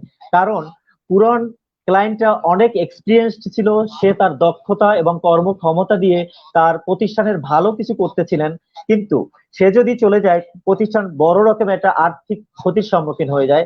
বিশেষ করে ধরেন একজন এমপ্লয়ি 15 বছর কাজ করছেন, তারপর সে ভায়োলেন্ট বিহেভিয়ারের জন্য চাকরি ছেড়ে চলে যাচ্ছেন। শুধু চাকরি ছেড়ে চলে যাচ্ছেন, শুধু কর্মচারী চলে যাচ্ছেন না, তার সাথে সাথে সে ইনসেনটিভ নিয়ে যাচ্ছেন, সে প্রভিডেন্ট ফান্ড নিয়ে যাচ্ছেন, সে পেনশন সুবিধা নিয়ে যাচ্ছেন, এবং সে যে কাজটা হ্যান্ডেল করতো স্মুথলি, ওই জায়গাটায় নতুন একটা মানুষ এসে তার ভিতরকে নতুন ট্রেনিং দেয়া লাগতে পারে, অথবা তাকে নতুন ভাবে মোটিভেট করে তাকে কাজে ইনভলভ করানো যেতে লাগা দরকার হয়। Also increase insurance premium may result in economic loss for organisation. এখানে বলা হয়েছে, এটা আমাদের দেশে এখনো চালু হয় না। হ্যাঁ, কিছু কিছু বেসরকারি প্রতিষ্ঠানে চালু হয়েছে ইন্স্যুরেন্স সুবিধা। কারণ একটা এমপ্লয়ি যদি তার থ্রেডের কারণে, কোনো থ্রেড সে হোক, বলা হলো যে তোমাকে মারা হবে, অথবা বলা হোক তুমি এই কাজ করোনি কেন, অথবা করতে হবে উইদিন দা ডিউ ফ্রেম, তুমি করো নাই অতএব তোমাকে বকা দিলাম, বা আদার্স ভাবে তোমাকে হ্যারাসমেন্ট করলাম, তখন সে যখন চলে যাবে, তখন তার যে সে ইন্স্যুরেন্স কাভারেজের মধ্যে ছিল, সেই ইন্স্যুরেন্স কাভারেজটা পর্যন্ত তাকে ফেরত দিতে হবে। এভাবে যদি আমরা দেখি, তাহলে আরো আসে, যদি একটা নতুন এমপ্লয়ি ঢোকে, তাকে ট্রেনিং দিতে হবে, যেটা ট্রেনিং কস্ট আছে, তার রিহেবিলিটেশন, তাকে বসবাসের জন্য, অথবা তাকে যদি আমি বাড়ি ঘরে রাখতে চাই, অথবা তাকে যদি হোম অ্যালাউন্স দিতে হতে পারে। Loss of public goodwill and reputation. একটা এমপ্লয়ি যখন ভালো কাজ করে, তখন ক্লায়েন্ট যখন যায়, সে মন থেকে যায় ওখানে, যে আমি যে হসপিটালটায় বা যে অর্গানাইজেশনে যাচ্ছি, সেই অর্গানাইজেশনটা আমাকে ভালো কেয়ার প্রোভাইড করবে। যখন গিয়ে দেখবে সে যে তার যারা সার্ভিস হোল্ডার অথবা যারা কেয়ার গিভার, তারা যখন তাকে কেয়ারটা দিবে, তখন সে ভালোভাবে আর কেয়ার দিচ্ছে না, তখন আলটিমেটলি ওই প্রতিষ্ঠানের রেপুটেশন নষ্ট হয় বা গুডউইল নষ্ট হয়, অথবা পাবলিক তখন ওই প্রতিষ্ঠানটা ইগনোর করা শুরু করে, যার পরিপ্রেক্ষিতে ওই প্রতিষ্ঠানটা হিউজ হিউজ হিউজ ফাইন্যান্সিয়াল কি বলে লসের ভিতরে পড়ে যায়। তো আমি আবারও বলবো, একটা প্রতিষ্ঠানে যদি ভায়োলেন্ট বিহেভিয়ার থাকে, তাহলে সাইকোলজিক্যাল, সোশিয়াল এবং ফাইন্যান্সিয়ালি একটা প্রতিষ্ঠান অনেক অনেক অনেকাংশে হ্যারাসমেন্ট হয় এবং তার বড় রকমের ফাইন্যান্সিয়াল ক্ষতির সম্মুখীন হতে পারে। ধন্যবাদ আপনাকে।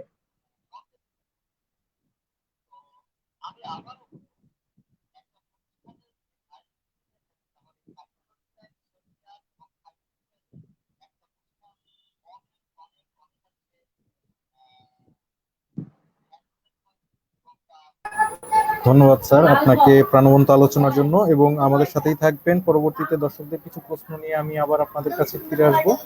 আমি পরবর্তী যে প্রশ্নটি, এই প্রশ্নটি নিয়ে এখন চলে যেতে চাচ্ছি রেবা মন্ডল ম্যাডামের কাছে।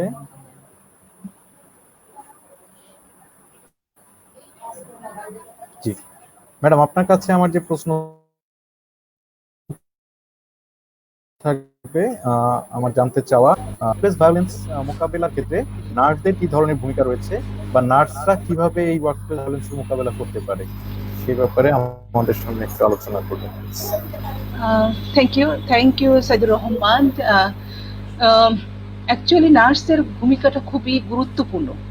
নার্স, আমরা যদি নার্সের ওয়ার্ক বা তাদের রোল প্লে দেখি, তার হচ্ছে 24 আওয়ার্স তাকে হসপিটালে স্টে করতে হয় সাইট লেকারে, এবং তাকে সেন্ট্রালি কমিউনিকেট করতে হয়, উপরের লেভেলে নিচের লেভেলে সম লেভেলে তাকে করতে হয়, এবং সে ডাইরেক্টলি কমিউনিকেট করে হচ্ছে পেশেন্টের সাথে, পেশেন্ট রিলেটিভস সাথে, others of all kinds of personnel. So তার ভূমিকাটা খুবই গুরুত্বপূর্ণ। এখানে হচ্ছে ওয়ার্কপ্লেস ভায়োলেন্স প্রিভেন্টের জন্য first of all nurse demonstrate care, সে কেয়ার দিতে পারে, যে অ্যাপ্রোচটা হচ্ছে caring attitude to the client or patient, democracy through the active listening and respect therapeutic conviction. এটা যে মোহাম্মদ এমটি কায়সার যেটা বলে গেলেন, যে অ্যাকচুয়ালি যে আমরা এখানে যখন রোগীরা আসে হাসপাতাল, তাদের এক্সপেকটেশন অনেক হাই থাকে কি, যে তারা এসেই পড়বে এবং সেটা হচ্ছে চিকিৎসা পাবে, কিন্তু আমরা শর্টেজ অফ নার্সের কারণে আমরা দিতে পারি না, কিন্তু আমাদের অ্যাটিটিউডটা আমরা ready to give some service to the people. তো আমরা যদি এই অ্যাটিটিউডটা শো করি তাহলে দেখা যাচ্ছে তারা মোটামুটি এটাকে প্রিভেন্ট করা যায়। আরেকটা হচ্ছে ইন্টারভেনশন প্রিভেন্ট ভায়োলেন্সের জন্য আমরা কিছু পেশেন্ট থাকে ভায়োলেন্সের, যেমন সাইকেটিক পেশেন্ট, অ্যাডিক্টেড পেশেন্ট, তারা কিন্তু ভায়োলেন্ট অ্যাটিটিউড থাকে, সেই ক্ষেত্রে আমরা তাদেরকে ওপেন সাপোর্ট, তাদেরকে নিডটাকে এসে আমরা তাদের অফার করতে পারি যে হ্যাঁ আপনার এই প্রয়োজনটা আমি মিটাই দিচ্ছি। বা আরেকটা জিনিস করা যেতে পারে, যেটা হচ্ছে কি, যেটা ডিস্ট্রাকটিভ জিনিস, যেমন শার্প জিনিস, ভারী জিনিস, এটা তার কাছ থেকে আমরা সরিয়ে ফেলতে পারি। তো এইটা হচ্ছে প্রথমত গুরুত্বপূর্ণ, তাতে ওয়ার্ক প্লেসে ভায়োলেন্স প্রিভেন্টের জন্য। আর ইম্পর্টেন্ট হচ্ছে follow up programme. Workplace violence এটা অলরেডি গুরুত্বপূর্ণ একটা, যে কি প্রবলেম, কখন হচ্ছে, কেন হচ্ছে, কিভাবে হচ্ছে। তো এটা যদি আমরা ফলো আপ করি, এটা রেকর্ড রাখি, রিপোর্ট করি, তাহলে দেখা যাচ্ছে সেটা নার্সরা যদি রিপোর্ট করেন তাহলে আমরা সেটাকে প্রিভেনশন নিতে পারবো। এর রুট কজটা কি এবং কোথায় হচ্ছে আমরা যদি দেখি, যে প্রথমত ভায়োলেন্সটা অকারেন্স ঘটে, ওয়ার্কপ্লেস ভায়োলেন্স ঘটে ইমার্জেন্সিতে, ক্রিটিক্যাল কেয়ার ইউনিটে ঘটে, ট্রমাটিক সেন্টার হতে পারে, কারণ সেখানে মানুষ তার প্রিপারেশন, মানুষ অ্যাগ্রেসিভ থাকে, তারা এক্সপেক্ট করে হাই, কিন্তু তাদের সেই এক্সপেকটেশন আর অ্যাকচুয়াল সিচুয়েশন যদি ম্যাচ না করে তারা একটা ডিস্ট্রাকটিভ বিহেভিয়ার করে, তাহলে সেই ক্ষেত্রে তাদের প্রস্তুত থাকতে হবে নার্সের, যে প্রিভেন্টের জন্য তাদের হচ্ছে এই এরিয়া যারা কাজ করেন তাদেরকে এই ভায়োলেন্স মোকাবেলা করার জন্য সেই সাথে অ্যাওয়ার্ড থাকতে হবে। আরেকটা হচ্ছে try assistant two incorporate in the past incident, যারা হচ্ছে অলরেডি তারা এফেক্টেড হয়ে গেছে বা ইনসিডেন্ট হয়েছে, তাদেরকে আমরা ট্রমা ক্রাইসিস কাউন্সিলিং করতে পারি। কিন্তু যখন মানুষ কোনো অ্যাফেক্টেড হয় বা ওয়ার্কপ্লেস ভায়োলেন্সের শিকার হয়, আমার কোনো কলিগ, তাকে যদি আমরা সাপোর্ট দিই তাহলে সে মেন্টালি অ্যাসিওর হবে, তাহলে ফিজিক্যালি এবং পরবর্তীতে সে কিন্তু অ্যাগ্রেসিভ হবে না। এটা হতে পারে, যেটা আমরা জানি যে এটা কলিগের দ্বারা হতে পারে, ওয়ার্কার দ্বারা হতে পারে, অথবা সাপোর্টিং স্টাফ দ্বারা হতে পারে, অথবা ভিজিটর দ্বারা হতে পারে। তো সেই ক্ষেত্রে হচ্ছে যে অ্যাগ্রেসিভ বিহেভিয়ারটাকে রিমুভ করার জন্য তাকে আমরা কাউন্সিলিং করতে পারি পেশেন্টকে এবং আমার কলিগকে। আর ভায়োলেন্স প্রিভেনশন স্ট্র্যাটেজি, কিছু স্ট্র্যাটেজি ফলো করতে হবে, get involve in the facility. যে নার্স ওয়ার্কে কাজ করবে, যে ইউনিটে কাজ করবে, যে অর্গানাইজেশন কাজ করবে, তাকে অবশ্যই জানতে হবে এই ওয়ার্ক ভায়োলেন্স প্রিভেনশনের কি ইনফরমেশন আছে, কি ফ্যাসিলিটিস আছে, কি পলিসি আছে, কি কার কাছে যেতে হবে কোনো ইনফরমেশনের জন্য, কার কাছে কি, এটা ইম্পর্টেন্ট। নার্সে কি প্রিপারেশন নেবে, কি অ্যাওয়ারনেস থাকবে, এই বিষয়গুলো তাকে প্রত্যেকে প্রস্তুত থাকতে হবে। ড্রেস ফর সেফটি, ড্রেসও ইম্পর্টেন্ট। দেখা যাচ্ছে যে কোনো অনারেন্স বলে তাকে থ্রেট দিল, দেখা যাচ্ছে সে ইনজুর হয়ে গেল, সেক্ষেত্রে আমাদের নার্সের ড্রেস হবে প্রোটেক্টিভ হতে হবে। এবং nurse be aware your work environment, যেটা আমি আগেই বললাম, যেটা কি কোন এরিয়াতে সেক্ষেত্রে ইনজুরি বেশি হয়, অকারেন্স বেশি হয়, সেটা রিপোর্ট এবং সেই ক্ষেত্রে সেই জায়গার জন্য তাকে প্রস্তুত থাকতে হবে, তার কলিগদের প্রস্তুত করতে হবে প্রিভেনশনের জন্য। Be aware the patient behaviour, that is important issues for the nurses, যে কোন ধরনের পেশেন্ট যখন ডিস্ট্রাকটিভ হবে, অ্যাগ্রেসিভ হবে, ভায়োলেন্ট হবে, তার কিছু বিহেভিয়ার, লাউডলি কথা বলবে, বিভিন্ন রকম প্রবলেম করবে, সেই ক্ষেত্রে তাকে এই বিহেভিয়ারটাকে প্রিভেন্ট করার জন্য তাকে অ্যাসিওর করতে হবে, তার প্রিকশন নিতে হবে। Be attitude you own respect, তারপর নিজেকে বুঝতে হবে যে আমি এখানে থাকবো। যখন গন্ডগোল লেগে গেল, কোনো দুইটা পার্টি বা হাসপাতালে গ্যাঞ্জাম হয়ে গেল, সেক্ষেত্রে তাকে বুঝতে হবে যে আমি এখানে থাকবো অর দ্য পার্টিসিপেন্ট, সেক্ষেত্রে ওখানে তাকে তার ডিসিশন নিতে হবে, তার কি এই থাকা উচিত অর নট। তো সেফটির জন্য তাকে সেই জায়গা লিভ করতে হবে। যে সোশিও কালচার, যেটা কালচার বলে গেলেন, যে ল্যাঙ্গুয়েজ ইম্পর্টেন্ট। তো আমি যে এলাকায় কাজ করব, যে এলাকায় কাজ হবে, যে অর্গানাইজেশন কাজ করতে, তার কালচার থাকে, ল্যাঙ্গুয়েজ থাকে। আমাদের কিন্তু অনেক ঘটনাই ঘটে যায়, আমরা যদি দেখি, রিভিউ করি, তাহলে দেখছি মিস আন্ডারস্ট্যান্ডিং, ল্যাঙ্গুয়েজ প্রয়োগ, শব্দের প্রয়োগ, বাচনভঙ্গি, এগুলোই কিন্তু ভায়োলেন্স বা ওয়ার্কপ্লেস ভায়োলেন্সের ঘটায়। তখন দেখবো যে সিম্পল ঘটনা, যেটা একটু আগে বলি সিম্পল ঘটনা, সেই ঘটনাকে যে আমরা বুঝতে মিস আন্ডারস্ট্যান্ডিং হওয়ার কারণে একটা ডিস্ট্রাকটিভ কিছু ঘটনা হচ্ছে ভায়োলেন্সের মতো ঘটনাগুলো। ইউজ ভায়োলেন্স রিস্ক অ্যাসেসমেন্ট টুল, প্রত্যেকটা অর্গানাইজেশনের একটা টুল থাকতে হবে ভায়োলেন্স যেটা হচ্ছে কিভাবে হচ্ছে, কারা হচ্ছে, কোন ঘটনাটা হচ্ছে এবং কোন এলাকায় বেশি হচ্ছে, এই টুলগুলো থাকতে হবে এবং প্রতিবার ইভ্যালুয়েট করা এবং সেটাকে ব্যবস্থা নেওয়া এবং প্রতিটা ইনসিডেন্টের কারণ উদ্ঘাটন করে রুট কজ আইডেন্টিফাই করে তার প্রিকশন নেওয়াটা খুবই জরুরি। এটা করতে হবে নার্সদের, কারণ হচ্ছে নার্সরাই 24 আওয়ার্স পেশেন্টের সাথে থাকে, তারাই প্রতিটা ঘটনার সাক্ষী থাকে। তাহলে তাকে এই রিপোর্টগুলো যদি প্রতি ইভ্যালুয়েশন করে এবং প্রিকশন নেয়, প্রস্তুতি নেয়, তার অ্যাওয়ার্ড হয়, তার নলেজ থাকে, তাহলে তারা আমার মনে হয় এটা ওয়ার্কপ্লেস ভায়োলেন্স প্রিভেনশনে তারা গুরুত্বপূর্ণ ভূমিকা রাখতে পারবে। I hope nurses will be aware about the responsibility of their and prevention workplace violence and contribute development the strategy to workplace good environment. Thank you. Thank you all.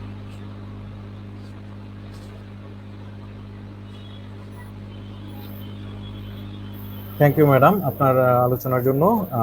আমি পরবর্তী প্রশ্ন নিয়ে চলে যাব এখন কাউসার আলম স্যারের কাছে।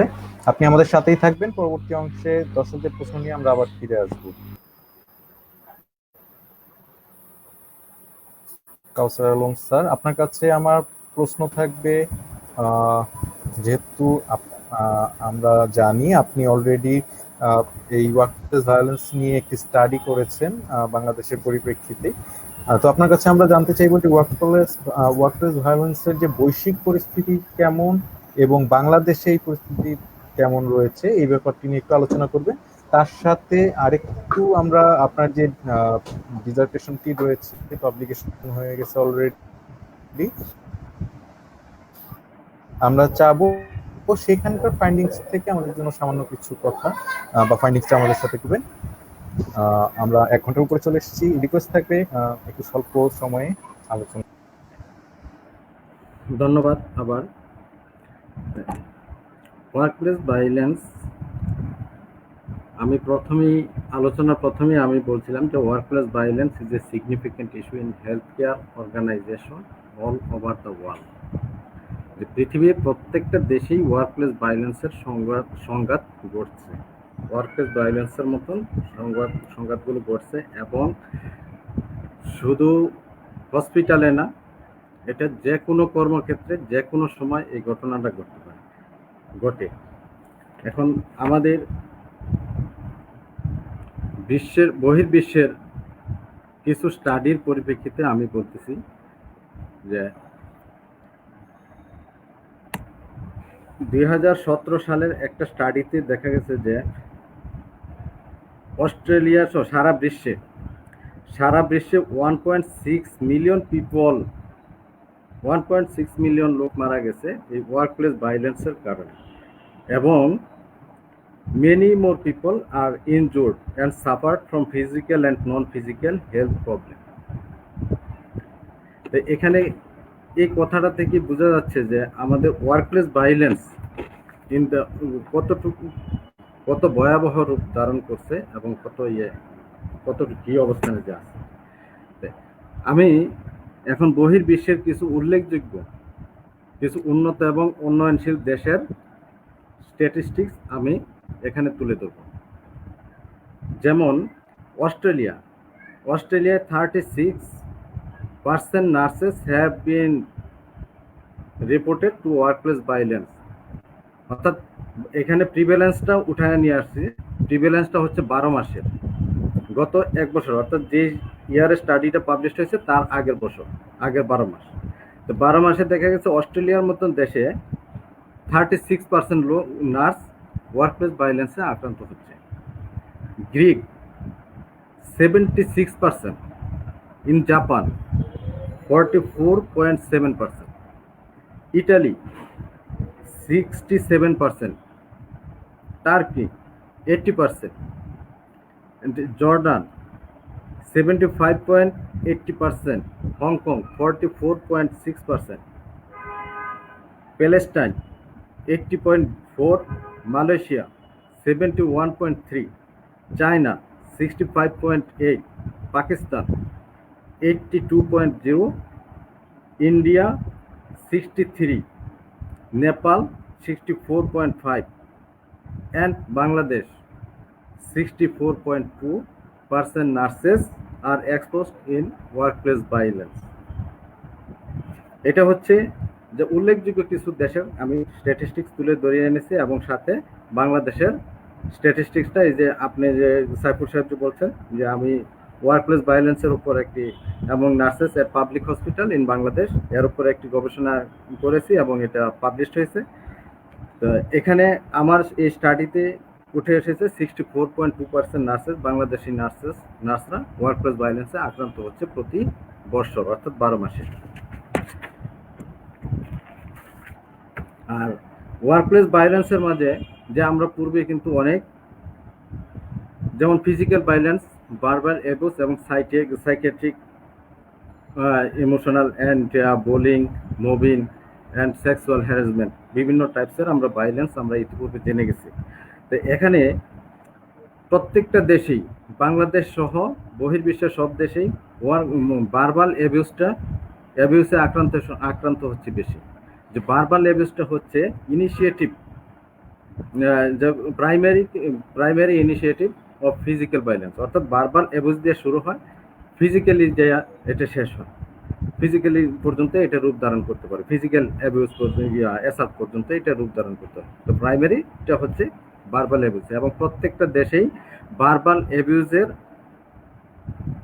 আক্রান্তের সংখ্যাটা হচ্ছে বেশি। ভার্বাল অ্যাবিউসটা হচ্ছে, যেমন আমি একজনকে নার্সকে আইসা আমি বললাম যে আমার একটা ওষুধ দেন, আমার রোগীটার সমস্যা, যে আমার রোগী, তখন রোগী যদি সাথে সাথে যদি রোগীর কাছে যদি নার্স অ্যাটেন্ড না করে, সেই ক্ষেত্রে আবার পুনরায় আইসা তার সাথে খারাপ ব্যবহার করে। তো সে অন্য ধরনের কাজ করতেছে কি করতেছে না সেটা সে দেখবে না।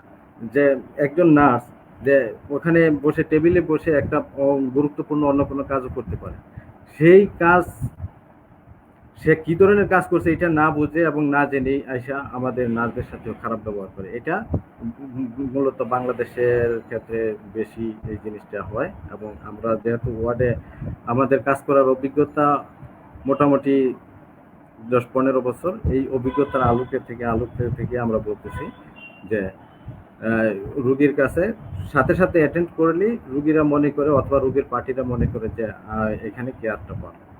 আসলে আমরা অন্য ধরনের, অথবা তার পরবর্তীতে হচ্ছে যে ওয়ার্কপ্লেস ভায়োলেন্সে ফিজিক্যাল অ্যাসাল্ট। আমাদের বাংলাদেশে বিভিন্ন পত্র পত্রিকায় কিন্তু আমরা বিভিন্ন সময় ফিজিক্যাল অ্যাসাল্টের খবর আমরা দেখে থাকি এবং শুনে থাকি, কিন্তু আমাদের আমার যে স্টাডিটা হয়েছে, এই স্টাডিতে কিন্তু ফিজিক্যাল অ্যাসাল্টের সংখ্যা তেমন পাওয়া যায়নি। এবং কারণ আমাদের নার্সরা সামাজিক যে একটা প্রতিবন্ধকতা, সামাজিক ইয়ার জন্য প্রতিবন্ধকতা হওয়ার জন্য মনে করছে যে এই স্টাডিতে অংশগ্রহণ করলে হয়তো তারা সামাজিকভাবে প্রতিবন্ধ হবে, হয়তো সেই জন্য তারা এখানে তেমন কোনো রিপোর্ট দেয় নাই। কিন্তু আমাদের দেশেও তো ফিজিক্যাল অ্যাসাল্টে কিন্তু অনেক ভায়োলেন্সের ঘটার পত্রপত্রিকায় আমরা দেখেছি এবং জেনেছি। কিছুদিন আগে আমাদের একজন ডাক্তার, শ্রদ্ধা একজন ডাক্তারকে কর্মক্ষেত্রে তাকে স্টেপ ইঞ্জুরি করে মেরে ফেলছে। এই যে হেলথ কেয়ারদের উপর যে ভায়োলেন্সগুলো, এই ভায়োলেন্সগুলো আসলে ওয়ার্কপ্লেসে আমরা যদি নিরাপদে কর্মক্ষেত্রে যদি কর্ম সম্পাদন করতে না পারি, তাহলে আমাদের কোয়ালিটি কেয়ারের উপর একটু ইম্প্যাক্ট পড়বে। তারপরে হচ্ছে বিশ্বের যেমন নেপালে 61.5% ভার্বাল অ্যাবিউজ and 15.5% হচ্ছে physical assault, and sexual assault হচ্ছে 9%। চায়না 64.9% হচ্ছে verbal abuse, and physical violence and sexual harassment হচ্ছে 11.8 and 3.9 রেসপেক্টিভলি। তবে অস্ট্রেলিয়াও ভার্বাল অ্যাবিউজের আক্রান্তের হারটা বেশি এবং physical assault com. 71% and 29%. America, 39% worker are exposed to verbal abuse. And other countries, অন্যান্য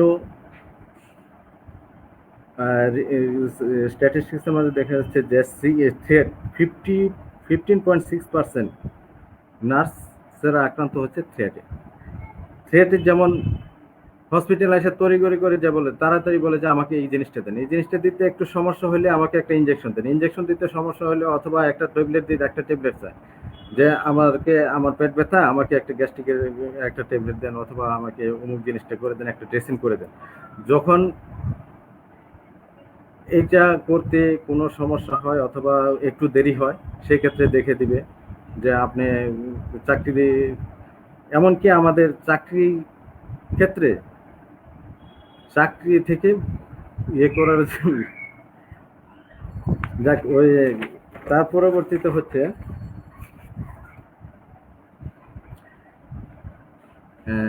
mail.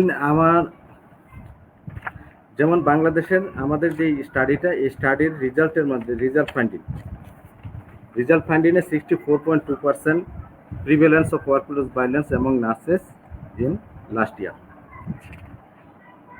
তার মাঝে আরেকটা জিনিস উঠে এসেছে যে একজন নার্স প্রতি বছরে গড়ে 2-এর অধিক টাইম ওয়ার্কপ্লেস ভায়োলেন্সে আক্রান্ত হচ্ছে, 2-এর অধিক টাইম একজন নার্স কর্মক্ষেত্রে ভায়োলেন্সের শিকার হচ্ছে। আর ভায়োলেন্সের শিকার হওয়ার যে কারণগুলোর মাঝে আমাদের বাংলাদেশের পরিপ্রেক্ষিতে যেটা আছে, অন্যান্য দেশে রোগী এবং রোগীর আত্মীয় স্বজনদের দ্বারা ভার্বাল অ্যাবিউজে আক্রান্ত হচ্ছে, ভার্বাল অ্যাবিউজে অ্যাটাক হচ্ছে বেশি। তাই আমাদের বাংলাদেশের পরিপ্রেক্ষিতেও তাই দেখা গেছে রোগীর আত্মীয় স্বজন, আমাদের কলিগ এবং আদার কর্মকর্তা এন্ড কর্মচারী সহ যারা আছে তাদের দ্বারা বাংলাদেশেও নার্সেরা আক্রান্ত হচ্ছে। তার মধ্যে রোগী এবং রোগীর লোক এবং আদার্স কর্মকর্তা, এই 3 জন হচ্ছে আমাদের বেশি। তাই আমাদের কলিগদের মাঝে স্ট্যাটিস্টিক্সটা কম আসছে। আর এখানে আরেকটা জিনিস উঠে এসেছে যে সিগনিফিক্যান্ট রেজাল্ট, যে এজ, ওয়ার্কপ্লেস ভায়োলেন্সে এজ, ওয়ার্কিং এক্সপিরিয়েন্স, এই দুটাকে সিগনিফিক্যান্স রেজাল্ট আসছে যে যারা 30 ইয়ার্স লেস, যাদের 30 নিচে বয়স, তারা ওয়ার্কপ্লেস আক্রান্তের হারটা বেশি। আর যাদের কর্মক্ষেত্রে 2 থেকে 12 বছর সার্ভিস এক্সপিরিয়েন্স, তাদের আক্রান্তের হারটা বেশি। এর কারণ হচ্ছে আমাদের যারা নিউ নার্স আছে, যাদের এক্সপিরিয়েন্স কম, তারা ওয়ার্কপ্লেস ভায়োলেন্স কীভাবে কোপিং করবে এবং হ্যান্ডলিং করবে সেই সম্বন্ধে তাদের অভিজ্ঞতা কম, এবং এই ধরনের এবং শিক্ষাকালীন সময়ে যদি ওয়ার্কপ্লেস ভায়োলেন্সের একটা অধ্যায় অথবা টপিক আমাদের ডিপ্লোমা থেকে নিয়ে আসা হয়, সেক্ষেত্রে হয়তো আমি মনে করি যে ওয়ার্কপ্লেস ভায়োলেন্স প্রিভেন্ট করার জন্য আমাদের এই ইয়েটা কাজ করবে বেশি। যে যেহেতু এজ এক্সপিরিয়েন্স এবং এজ কম, তারাই আক্রান্ত হচ্ছে বেশি, তখন তারা ওয়ার্কপ্লেস ভায়োলেন্স প্রিভেন্ট, যখন চাকরি হবে চাকরি ক্ষেত্রে, তখন তারা ওয়ার্কপ্লেস ভায়োলেন্সের প্রিভেন্ট করার জন্য যথেষ্ট ভূমিকা পালন করতে পারবে।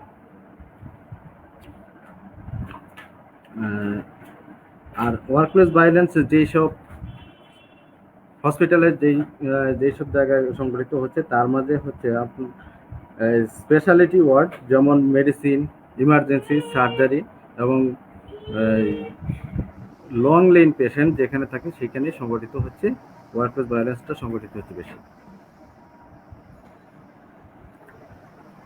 ধন্যবাদ। সাইফুর রহমান। ধন্যবাদ স্যার, ধন্যবাদ আপনাকে। আমি আমাদের শিডিউল পরবর্তী প্রশ্ন নিয়ে চলে যাব মনোয়ারা বেগম ম্যাডামের কাছে।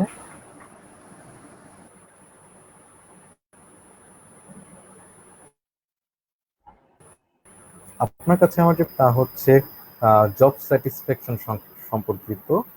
তো ওয়ার্ক প্লেস ভায়োলেন্সের কি ধরনের প্রভাব জব স্যাটিসফ্যাকশনে পড়তে পারে? আমরা প্রাথমিক পূর্ববর্তী আলোচনা থেকে কিছু ধারণা অবশ্যই পেয়ে গেছি, কিন্তু আপনার কাছে থেকে আমি একটু স্পেসিফিক্যালি জানতে চাইবো যে ওয়ার্ক প্লেস ভায়োলেন্স এবং এর প্রভাব জব স্যাটিসফ্যাকশনের উপর। ধন্যবাদ সাইফুর রহমান। তো আমি পূর্বে বলেছি যে আমি যদি না পাই আমি ভালো সেবা দিতে পারবো না, সেটা হলো আমার রোগীর ক্ষেত্রে। আর আমার ক্ষেত্রে যে আমি সেবা দিয়ে যাচ্ছি কিন্তু আমার দিকে দেখছে না কেউ, আমার যে একটা মনে একটা শান্তি, আমার যে একটা স্যাটিসফ্যাকশন, সেটা আমি কোন দিকে বোঝাবো বলেন? যে আমি শ্রম দিচ্ছি আমার ওয়ার্ডে, আমার যদি ইনচার্জ খুশি হয় যে হ্যাঁ না ও তো খুব সুন্দর কাজ করছে, আমাকে যদি ইমপ্রেস করে যে না স্যাটিসফ্যাকশন হয়ে, আমি তখনই স্যাটিসফ্যাকশন মনে করবো। আমার অতটা যদি মনে করে যে না এই মেয়েটা ভালো কাজ করছে, ওকে বিভিন্ন জায়গায় বিভিন্ন বিশেষ করে যেমন মনে করেন যে আমাদের তো প্রায় কোনো না কোনো ট্রেন আপ করা হচ্ছে নার্সদের, যে ও ভালো পারে, ওকে আমি আরো ভালো কিছু দিচ্ছি, মনে করবো এটাই আমার রিওয়ার্ড, এটাই আমার জব স্যাটিসফ্যাকশন, এটাই মনে করবো যে এটা আমার পাওনা। আমি সার্ভিস দিচ্ছি, সার্ভিস শেষে বিশেষ করে আমি তো এখন এজেড, তাই না, 40 আপ এজ। তো আমি মনে করছি যে আমার চাকরির বয়স অলরেডি 17 বছর রানিং। তো আমার চাকরির শেষে আমাকে আমার অথরিটি বা আমার হায়ার অথরিটি আমাকে একটা নির্দিষ্ট একটা জায়গায় দিবে যে যেখানে নাকি আমি আরো কিছু পারফরমেন্স আমার দেখাতে পারবো, সেখানে আমার জব স্যাটিসফ্যাকশন আসবে। তো এইগুলি কিন্তু আমার স্যাটিসফ্যাকশনের জন্য আমার দিকে দেখতে হবে। আর সর্বোপরি স্যাটিসফ্যাকশন যে আমরা রুগীদের যতই করি না কেন তাদের মন আমরা পাই না। কিছু কিছু রোগী আছে যেমন একবার এক পেশেন্ট আমার জন্য তার বাড়ি থেকে কতগুলি শাক নিয়ে আসছে, ফ্রেশ শাক। বললাম যে আপনি আমার জন্য শাক নিয়ে আসছেন, আমি তো এগুলো বাসাও যাবো না আজকে, আর রান্না হবে না। তো বললেন শুনেন আপনি আমার মায়ের মতো কাজ করেছেন। কিভাবে? উনি পেশেন্ট এত অ্যানিমিক ছিল যে হাঁটতে পারছিল না, আর ডাক্তার অর্ডার দিয়ে দিছে তাকে এখনই আল্ট্রাসোনোগ্রাম করতে হবে। আমি বললাম না, আগে রুগীকে আমি ব্লাড দিব, সে একটুখানি স্টেবল হবে, তারপর আমি তাকে আল্ট্রাসোনোগ্রামে পাঠাবো। তো সেই মুহূর্তে ডাক্তারও আমাকে সাপোর্ট দিয়েছেন। তো সেই রুগীটা অটোমেটিকলি বেঁচে গেছেন। বেঁচে যাওয়ার পর আমার জন্য কিছু শাক নিয়ে আসছেন, যদিও সে শাকগুলো আমি নিতে পারিনি, তো অন্যজনকে দিতে হয়েছে, কিন্তু সে আমাকে প্রাণ ভরে দোয়া করেছেন। সে দোয়াটাই আমার হচ্ছে আমার জন্য স্যাটিসফ্যাকশন। আর আমি আমার যে রেবেন ম্যাডাম যে আমার কিছু কথা বললো না, আমি সত্যি সত্যি ম্যাডামের কথাগুলিতে আমার খুব ভালো লেগেছে। এখানে সবাই খুব ভালো ভালো কথা বলছেন। ম্যাডাম যে কথা বলছে যে আমাদের পোশাক, আমাদের আচার আচরণ, আমাদের কথাবার্তা, আমাদের চাল চলন যদি আমরা ভালোভাবে রাখি, তাহলে মনে হয় যে আমি অন্যকে স্যাটিসফ্যাকশন দিতে পারবো, আমিও স্যাটিসফ্যাকশন পাবো। তো আমাদের এই যে চ্যাট বক্সে যেটা আসছে, যে চ্যাট বক্সে যে আমরা কিভাবে এটা ওভারকাম করতে পারি, আমি এটা প্রতিরোধ করতে পারি। আমি অ্যাজ এ নার্স, আমাকে দেখেন যখনই কথা ওঠে যে আমরা বিভিন্ন ক্লাসে, সেমিনার, ওয়ার্কশপে যাই, তখনই কিন্তু বলে যে নার্সে কিন্তু দুটা হাত না, নার্সের হচ্ছে যে 10টা হাত। আমাকে অফিস সামাল দিতে হচ্ছে, আমাকে ফ্যামিলি সামাল দিতে হচ্ছে, আমাকে হাজবেন্ড সামাল দিতে হচ্ছে, আমার ছেলে মেয়েদের সামাল দিতে হচ্ছে, আমার অফিস সামাল দিতে হচ্ছে। তো বিভিন্ন দিক দিয়ে আমাকে সামাল দিতে হচ্ছে। সেদিকে আমি বলবো যে সব দিকে যখন সামাল দিচ্ছি, তখন আমি আমার কাজের ক্ষেত্রেও আমাকে সামাল দিতে হবে। আমি শুধু একতরফা দেখবো না যে আমি স্যাটিসফ্যাকশন পাচ্ছি না, আমি কাজ করে যাচ্ছি, আমাকে মূল্যায়ন করা হচ্ছে না। এই মেন্টালিটি এরকম যদি আমরা করতে থাকি, আমি যদি এরকম ডিপ্রেশন নিয়ে থাকি, স্ট্রেস নিয়ে থাকি, তাহলে আমার মনে স্যাটিসফ্যাকশন কখন আসবে না।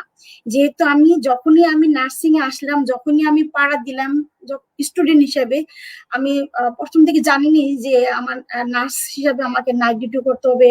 আমার নাইটের ডিউটির পাশাপাশি অন্যান্য শিফটিং গুলো আমি মেনে নিতে পারছি, কিন্তু নাইট ডিউটিটা সহজে মেনে নিতে পারিনি যখন আমি স্টুডেন্ট ছিলাম। কিন্তু স্টুডেন্ট অবস্থা থেকে আমরা তো বাস্তবতার সাথে আমরা জড়িত হয়ে গেলাম যে আসলে তো আমাকে নাইটের পাশাপাশি আমাকে অন্যান্য সামাল দিতে হবে। তো স্যাটিসফ্যাকশন তো আমাকে তৈরি করে নিতে হবে। আমার স্যাটিসফ্যাকশন যদি আমি আমার রুগী বা আমার ক্লায়েন্টকে স্যাটিসফ্যাকশন করতে পারি, আমার অথরিটিকে আমি স্যাটিসফ্যাকশন করতে পারি, আমি যে ওয়ার্ডে কাজ করি সেই ওয়ার্ডের ইনচার্জকে স্যাটিসফ্যাকশন করতে পারি, অথবা আমি এজ এ ইনচার্জ হিসাবে আমার যার চারপাশ আছে সবারকে যদি আমি স্যাটিসফ্যাকশন করি, স্যাটিসফ্যাকশন এই না যে তাকে আমি চা বানায় খাওয়ালাম অথবা তার সাথে খুশি গল্প করলাম, তা না। অবশ্যই আমার স্যাটিসফ্যাকশনটা হবে যে আমি আমার সেবা দিচ্ছি ভালোভাবে। আমার ওয়ার্ডের প্রফেসর দেখলো যে না ভালো, আমার ওয়ার্ডের ডাক্তাররা দেখলো যে না ভালো, তো আমার প্রতি তারা একটা স্যাটিসফ্যাকশন হলো এবং আমিও ভাবলাম যে না তারা আমাকে নিয়ে সুনাম করছে, তখন আমারও স্যাটিসফ্যাকশন হবে। এবং সর্বোপরি স্যাটিসফ্যাকশনটা আমাকে পাওয়ার জন্য আমার একটা পরিবেশ লাগবে। আমার কাজের ক্ষেত্রে এখন ঢাকা মেডিকেল বলবো অনেকখানি নতুন বিল্ডিং, মেডিকেল টু, যেটা কোভিড-19 আরম্ভ হয়ে গেছে, আপনারা অনেকেই চিনেন সেই ডিপার্টমেন্টটা। নার্স হিসেবে আমি কাজ করলাম, আমার স্যাটিসফ্যাকশন তো দূরে থাক, আমি কাজ করার পর আমার হাত ধোয়ার একটা প্লেস ছিল না, বাট এখন বর্তমান ডাইরেক্টর স্যার, পরিচালক স্যার আমাদের প্রত্যেকটা ওয়ার্ডে আমাদের হ্যান্ড ওয়াশের একটা ব্যবস্থা করেছেন। এটাও মনে করলাম যে কিছুটা আমার স্যাটিসফ্যাকশন চলে আসছে। তো বিভিন্ন দিক দিয়ে স্যাটিসফ্যাকশনের শেষ নাই। আমি আমার স্যাটিসফ্যাকশন অবশ্যই আমি চাবো যে আমি আমার কাজের ক্ষেত্রে আমি সবার কাছ থেকে আমি সহযোগিতা চাবো, আমি সহানুভূতি চাবো, আর সহানুভূতি হচ্ছে আমার মেইন স্যাটিসফ্যাকশন। ধন্যবাদ স্যার। জি, ধন্যবাদ ম্যাডাম আপনাকে। আমরা আমাদের নির্ধারিত আলোচনার শেষে চলে এসেছি এই মুহূর্তে। আমি দর্শকদের কাছ থেকে আমার সামির স্যারের কাছে একটি শেষ প্রশ্ন, সেই প্রশ্নটি রেখে আমি নির্ধারিত আলোচনা শেষ করব এবং তারপরে দর্শকদের কাছে যে প্রশ্ন আছে সেই প্রশ্ন নিয়ে আমি স্যার এবং ম্যাডামদের কাছে ফিরে আসব। স্যারের কাছে সামগ্রিকভাবে আমি জানতে চাইবো যে ওয়ার্কপ্লেস ভায়োলেন্সের প্রতিরোধ, প্রতিকার এবং মোকাবেলার কি উপায় রয়েছে, এই ব্যাপারগুলো নিয়ে যদি আমাদের জন্য একটু আলোচনা। ধন্যবাদ সাহেব সাহেব এবং বিজ্ঞ আলোচক বৃন্দ বিভিন্ন রকমের আলোচনা করে গেলেন। এখানে সবকিছুই প্রতিফলিত হয়েছে। আমরা যে আলোচনাগুলো করেছি সেই আলোচনার ভিতরেই কিন্তু এর প্রতিকার কি সেগুলো অনেকটাই চলে এসেছে। তারপরও আমি বলে দিচ্ছি কিছু কিছু স্ট্র্যাটেজি অথবা কিছু কিছু পলিসি আমাদের তৈরি করতে হবে, যেগুলো না করলে আমরা আমাদের ওয়ার্কপ্লেস ভায়োলেন্স কোনো অবস্থাতেই প্রতিরোধ করতে পারবো না। আর যেহেতু যদি না পারি তাহলে আমরা আমাদের কাজের পরিবেশটাও ঠিক করতে পারবো না, আর পরিবেশ ঠিক না হলে আমরা আমাদের কোয়ালিটেটিভ কেয়ার প্রোভাইড করতে পারবো না। তার মানে অ্যাজ হোল আমাদের প্রফেশনের বদনাম।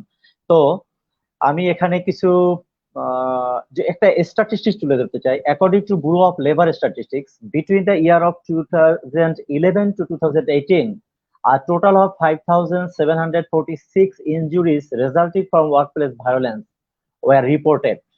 Of these, 3,584 were workplace homicides. Can you imagine? Homicides. 3,584 were workplace homicides and 2,825 of these homicides were the result of the shooting by another person. যদিও এই সিনারিটা আমাদের বাংলাদেশে না, কিন্তু পৃথিবীব্যাপী ওয়ার্কপ্লেস ভায়োলেন্সটা এতই ভয়াবহ আকার ধারণ করেছে যে এই 2011 থেকে 2018 সালের মধ্যে 3,584 জন মানুষ আত্মহত্যা করেছেন। তার ভিতরে 2,825 জন নিজেকে শুট করেছেন। তার মানে ভায়োলেন্সের আকারটা কত ভয়াবহ হলে পর মানুষ তার নিজের জীবনটাকে পর্যন্ত ত্যাগ করতে পারেন।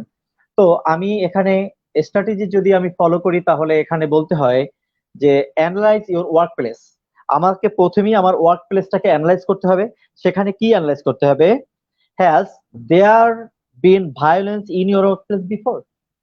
আমি অ্যানালাইজ করব আমার প্রতিষ্ঠানে আগে কি কখনো ভায়োলেন্স হয়েছে, when, what kind and who was involved, এই ভায়োলেন্সে কারা জড়িত ছিল এবং কখন ঘটেছিল, how was it handled, এবং এটা কিভাবে সমাধান করা হয়েছিল, what systems were put in the place afterward and were they effective, এবং কোন সিস্টেমটা প্রয়োগ করে এই সমস্যাটাকে সমাধান করেছিলেন। যদি আরেকভাবে যদি যাই, ক্রিয়েটস আ সাপোর্টিভ এনভায়রনমেন্ট। এখানে একটা সাপোর্টিভ এনভায়রনমেন্ট তৈরি করতে হবে। কাকে সাপোর্ট করবেন আপনি? এখানে ট্রেনিং প্রোগ্রাম করবেন, যেখানে আপনারা তৈরি করবেন নিজেরা নিজেদের প্রতিষ্ঠানে একটা সাপোর্টিভ এনভায়রনমেন্ট তৈরি করবেন। স্পেশালি আপনারা যখন কোনো ভায়োলেন্সের পরিবেশে সৃষ্টি হবেন বা কখনো কোনো ভায়োলেন্স আপনাদের ওখানে তৈরি হবে, তখন আপনারা রিলেশনশিপ গ্রো করবেন interdisciplinary in your organization, in your own organization. নিজের অর্গানাইজেশনের ভিতর নিজেরা এক ডিসিপ্লিন থেকে আদার ডিসিপ্লিনে কমিউনিকেশন ডেভেলপ করবেন, মানে রিলেশনশিপ বিল্ড আপ করবেন, যাতে আপনারা একজনকে, যেমন আমরা বলি না অনেক সময় যে একজন নার্সের গায়ে হাত দেওয়া মানে কি সারা জাতি নার্সের গায়ে হাত দেওয়া, সেই মাস একটা প্রফেশনের একজন এমপ্লয়ের গায়ে হাত দেওয়া মানে একটা প্রফেশনের টোটাল প্রফেশনের গায়ে হাত দেওয়া। তখনই আপনার যখন একজনকে হাত দিবেন তখন তার প্রতিকার করার জন্য সবাই একত্রবোধ হয়ে কাজ করবেন, যেটাকে বলে ক্রিয়েটিভ সাপোর্টিভ এনভায়রনমেন্ট। মানে এক প্রতি প্রফেশনকে আঘাত করলে যেন অল প্রফেশনস আর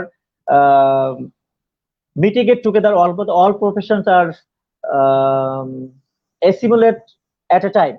এরকমই কিছু কি যদি আমরা তৈরি করতে পারি তাহলে আমাদের কিছুটা হলেও আমরা ওয়ার্ক প্লেস এনভায়রনমেন্টটাকে নিজেদের মতো নিজেদের সাপোর্টিভ তৈরি করে নিতে পারবো, তাতে অন্য মানুষ ভাববে এদের ভিতরে এত ইউনিটি, অতএব এখানে গিয়ে আমরা ভায়োলেন্ট বিহেভিয়ার বা অ্যাগ্রেসিভ বিহেভিয়ার করতে পারবো না।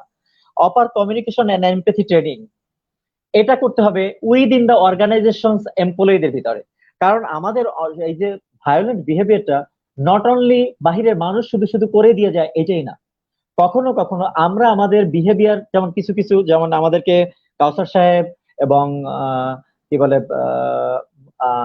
মনোরা ম্যাম, ওরা দুজন বললেন যে কি বলে ওনারা বলে গেছেন যে কি করে ওয়ার্ক প্লেসে আমরা যখন কাজ বেশি করি তখন আমাদের কাজে কিছুটা সময় বেশি দেই, অনেক বেশি দেই বিধায় আমাদের মানসিকতা ঠিক থাকে না, তখন আমরা একটু ব্যবহার খারাপ করলাম তখন হয়। হ্যাঁ, এই ব্যবহার খারাপ করার জন্য যাতে আমাদের work place communication and empathy training, যাতে আমরা মানুষের কথা গায়ে সহ্য হয়, আমাদের চামড়া হতে হবে অনেক শক্তিশালী, যে চামড়ায় সাধারণ কথায় ফোসকা পড়বে না, বা যে কথায় সাধারণত আমরা অ্যাগ্রেসিভ, বা আমরা একটা এমপ্লয়ি বা একটা ক্লায়েন্ট, একটা রুগীর পার্টি অথবা একজন রুগী আমাদেরকে বকা দিতে পারেন, ঝগড়া করতে পারেন, কিন্তু সেখানে আমাকে নমনীয় হতে হবে এবং সেখানে আমাকে সহানুভূতিশীল আচরণ করেই যদি, তাহলে আমরা কিছুটা হলেও পরিত্রাণ পেতে পারি।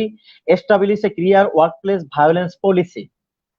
আমার প্রতিষ্ঠানে বা যার যার প্রতিষ্ঠানে যদি কেউ ভায়োলেন্স হয়ে থাকে, কার দ্বারা হয়েছে, সে হোক outside people, inside people, within organisation, without organisation, outside of the organisation, যেখানেরই হোক না কেন, ওখানে যদি স্পেসিফিক রুলস এন্ড রেগুলেশন থাকে যে এখানে যদি কেউ ভায়োলেন্স করে আর সে যদি আইডেন্টিফাই হয় অমুক ভিকটিম, সেই ব্যক্তিটাকে, ভিকটিমাইজড ব্যক্তিটাকে যতটুকু পরিমাণে পানিশমেন্ট দেয়া যায়, এই পানিশমেন্ট ব্যবস্থা যদি আমরা establish and clear workplace violence policy, এই পলিসি যদি আমাদের প্রতিষ্ঠানে থাকে অথবা এজ এ হোল আমাদের টোটাল কান্ট্রিতে যদি থাকে, যে কোনো অর্গানাইজেশনে ওয়ার্কপ্লেস ভায়োলেন্স হলে এই পলিসিটা বা এই রুলসটা ব্যবহার করা হবে অথবা এই আইনটা প্রয়োগ করা হবে, তাহলে মানুষ আইনের উপর শ্রদ্ধাশীল হবে এবং ওই আইনকে ফলো করে তারা মানুষকে মারতে যাবে না, কাটাকাটি রাহাজানি বা কেউ কারো উপরে কোন রকমের টর্চার করবেন না। কমিট নন ভায়োলেন্ট ওয়ার্কপ্লেস, আমরা নিজেরা যদি চিন্তা করি যে কোনো অবস্থাতেই আমরা আমাদের প্রতিষ্ঠানের ভিতরে কখনোই কোনো ভায়োলেন্স বিহেভিয়ার করতে দিব না বা আমরা নিজেরাও করব না, এই কমিটমেন্ট, অনলি ফর কমিটমেন্ট, এই কমিটমেন্ট যদি আমরা করি আর সেটাকে যদি প্রয়োগ করতে পারি তাহলে আমাদের অনেকাংশে ভায়োলেন্স আমরা কমাতে পারবো। Train employ to recognise warning sign, আগে থেকেই আমরা কিছু কিছু কাজ বা কিছু কিছু পরিবেশ দেখলেই বুঝতে পারি এখানে এই ঘটনাটা ঘটতে পারে। যেমন আমাদের শরীরে যদি কোথাও, আমাদের ভিতরে শরীরে কোথাও যদি কোনো অসুখ হয়, তার সাইন এন্ড সিমটমস প্রকাশ পায়। সেইম অ্যাজ কোনো কিছু ঘটনা ঘটার আগে সেখানে কিছু ছোট হোক বড় হোক কোনো না কোনো সিমটমস অথবা সাইন প্রকাশ পাবেই। সেই সাইন অথবা সেটা যদি ওয়ার্নিং সাইন, মানে ওয়ার্নিং সাইন বলা হয়েছে এখানে যে কোন কাজটা ঘটছে যার পরিপ্রেক্ষিতে একটা খারাপ ইনসিডেন্ট অথবা কনসিকুয়েন্স তৈরি হতে পারে। অতএব আমরা সবাই এমপ্লয়ীদেরকে ট্রেনিং করব যাতে আমরা রুগীরা বা পার্টিরা অথবা আদার্স পারসন যখন ভায়োলেন্ট ব্যবহার করবেন তার আগে যে সাইনগুলো প্রকাশ পায়, সেই সাইনগুলো বা সেই কথাবার্তা বুঝিয়ে যেন আমরা বুঝতে পারি যে এখানে আজকে একটা ভায়োলেন্ট বিহেভিয়ার ঘটতে পারে, অতএব আমরা ওখান থেকেই পরিত্রাণ পেতে পারি। সেখানে কি কি বলা যায়, accesses training and employ to recognise the warning sign. Warning sign বলতে আরো বোঝাচ্ছে ওয়ার্নিং সাইন বলতে এখানে আরো বুঝাইছে যদি কোনো পার্টি বা কোনো ক্লায়েন্ট হসপিটালে আসছে, সে কি অ্যালকোহল ইউজার অথবা ড্রাগ অ্যাবিউজার, সে তাহলে তার ব্যবহারটা, যখন সে ড্রাগ অ্যাবিউজ করবে তখন তার ব্যবহারটা কিরকমের থাকবে আমরা বুঝতে পারবো। Behaviour change included poor job performance, কোনো কারণে একজন কর্মকর্তা বা একজন কর্মচারী তার কাজ ঠিক মতো করছেন না, অথরিটি তাকে বলছেন আপনি ঠিক মতো আসছেন না কেন, অথবা আপনি না আসলে আপনার বিরুদ্ধে পানিশমেন্ট যাবে, এই কথাগুলো শুনে তার কাছে ভালো লাগছে না। অতএব তাকে হিসাব করতে হবে, বিহেভিয়ারাল চেঞ্জের জন্য তাকে ট্রেনিং করতে হবে, এবং আমাদেরকে বুঝতে হবে যে ওই মানুষটার সাথে আমরা কিভাবে আচরণ করব। ডিপ্রেশন অর উইথড্রল, কোনো পার্সন যদি উইথড্রল থাকে অথবা ডিপ্রেশনে ভুগে থাকে, তার কাছে আমরা সেভাবে তার মেন্টাল স্ট্যাটাস বুঝে কথা বলবো। কমপ্লেন্টস অ্যাবাউট আনফেয়ার ট্রিটমেন্ট অথবা violent of the company policies, আমাদের কোম্পানি যে পলিসিটা আছে সেই পলিসিটা আদৌ অ্যাপ্রোপ্রিয়েট কিনা, অথবা অনেকের পলিসি পছন্দ হতে পারে, নাও পছন্দ হতে পারে। যার পছন্দ হয় না সে অনেক সময় ভায়োলেন্ট হতে পারে উইথ পলিসি মেকারদের উপরে অথবা আদার্স এমপ্লয়ীদের উপরে, কারণ এমপ্লয়ীদের সাথে অনেক পলিসি মেকারের সাথে ভালো সম্পর্ক থাকে। ও ভাবে, ওই ব্যক্তি ভাবেন, ওই পার্সন ভাবেন যে অথরিটির সাথে যেহেতু এই লোকটার ভালো সম্পর্ক আছে, ওরে দুইটা থাপ্পড় মারি, ওরে একটা আঘাত করি। অতএব তার মেন্টাল স্ট্যাটাস বুঝে আমাদের সুন্দরভাবে চলতে হবে, এবং ওয়ার্নিং সাইন বুঝে আমাদেরকে তার এগেইনস্টে প্রপার অ্যাকশন প্রয়োগ করতে হবে within the information of organisation. অর্গানাইজেশনকে অবশ্যই ইনফর্ম করতে হবে, এবং ইনফরমেশন করার পর অর্গানাইজেশন ইনফর্ম করে বুঝাইতে হবে যে এই এই ঘটনা ঘটছে, আমাদের এইরকম একটা ইম্প্যাক্ট হতে পারে। লাস্টলি আমি বলতে চাই, create an action plan, share it with employee and practice. Create an action plan, action প্ল্যানটা থাকতে হবে যে আমরা আমাদের পরিবেশকে কিভাবে স্বতঃস্ফূর্তভাবে কাজ করব, আমাদের পরিবেশে যারা আসবে তারা প্রত্যেকে আমাদের মেহমান, মেহমানদের সাথে আমরা কিরকম বিহেভিয়ার করে থাকি, এবং যদি আনফেয়ারলি আমাদের কোনো রকমের কোনো ভায়োলেন্ট অ্যাগ্রেসিভ বা ভায়োলেন্ট বিহেভিয়ার অথবা ওয়ার্ক প্লেস ভায়োলেন্সের পরিবেশ সৃষ্টি হয়ে থাকে, তাহলে আমাদের তার উপরে কি অ্যাকশন প্ল্যানটা ইউজ করতে হবে সেই রকমের প্ল্যান অথরিটি এবং এমপ্লয়ি মিলে, সবাই মিলে এটা তৈরি করতে হবে, এবং অল অফ দ্য এমপ্লয়ির মিটার ডেসিমিনেট করতে হবে সেই পলিসিটা। যদি আমরা এই পলিসি ঠিকমতো মেনটেন করতে পারি এবং অ্যাপ্লাই করতে পারি, তাহলে অনেকাংশেই, কখনোই সম্পূর্ণরূপে ভায়োলেন্স সমাধান করা যাবে না, সম্পূর্ণরূপে ওয়ার্ক প্লেস ভায়োলেন্স দূর করা যাবে না, কিন্তু অনেকাংশেই আমরা যদি এই সামান্য কিছু ফলো করি তাহলে আমরা অনেকাংশেই ওয়ার্ক প্লেস ভায়োলেন্স থেকে দূরে থাকতে পারবো বলে আমি মনে করি। ধন্যবাদ আপনাদেরকে।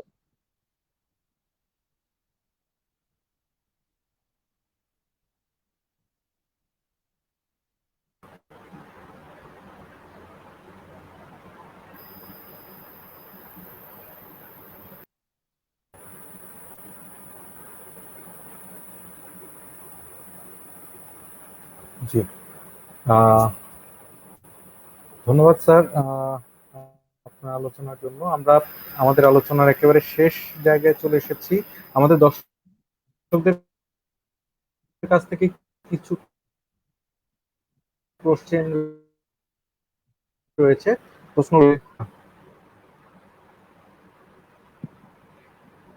স্যারের কাছে একজন দর্শকের প্রশ্ন রয়েছে যে জেসমিন সুলতানা নামে একজন দর্শক প্রশ্ন করেছেন। উনি প্রশ্ন জানতে চেয়েছেন যে how we can overcome workplace violence to increase job satisfaction. What is the different impact of workplace violence?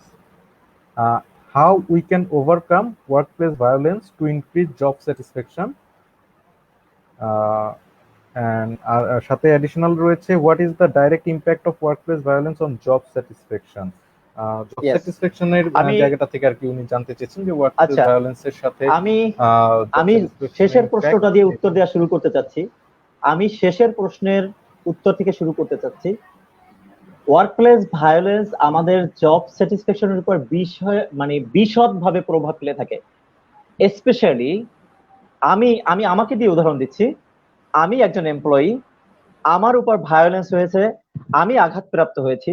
যখন আমি আঘাতপ্রাপ্ত হই তখন আমার মাথার ভিতর প্রথমেই ভয় ঢুকে যায় যে আমি আজকে আঘাতপ্রাপ্ত হয়েছি, আমি ইন ফিউচার আঘাতপ্রাপ্ত হতে পারি।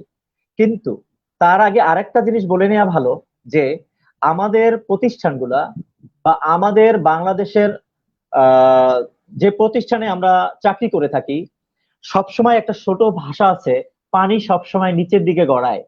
এই কথাটা যদি আমরা মাথায় রাখি তাহলে আমরা যে ওয়ার্ক ভায়োলেন্সের শিকার হলাম আমাদের কর্মক্ষেত্রে, কিন্তু আমরা যদি এইটা আমাদের সুপিরিয়র পর্যন্ত নিয়ে যাই আর সেটার ইম্প্যাক্ট বা সেটার ফল যখন আমরা ভোগ করব, এই যে লেন্দি প্রসেস এর মাঝখানে আমি মানসিকভাবে, শারীরিকভাবে, স্পেশালি মানসিকভাবে আমি অনেকভাবে দুর্বল হয়ে যাই।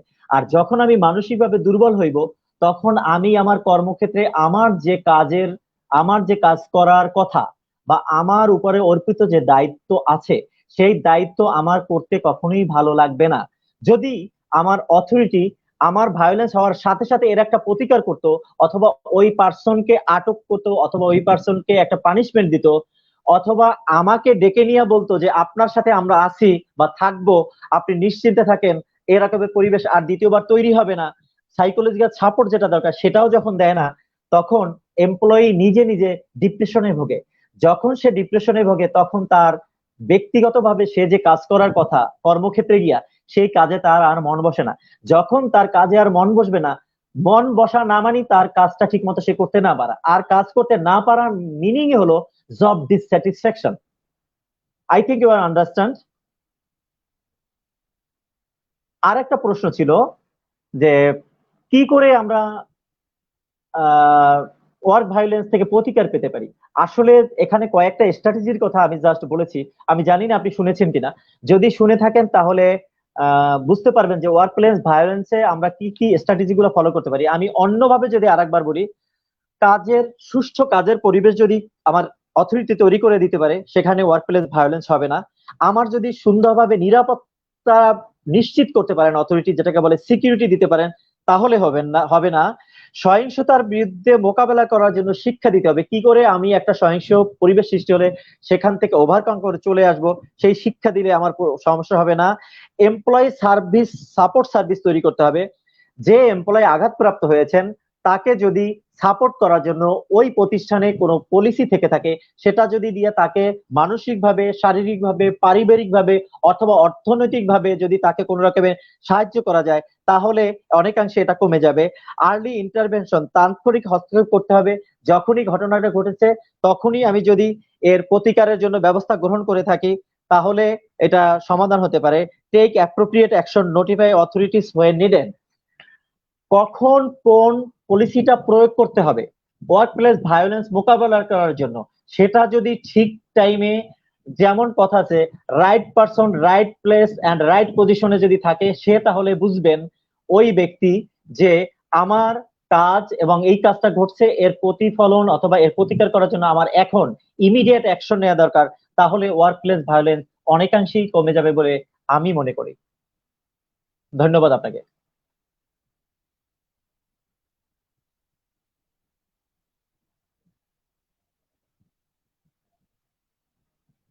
সাইফুর,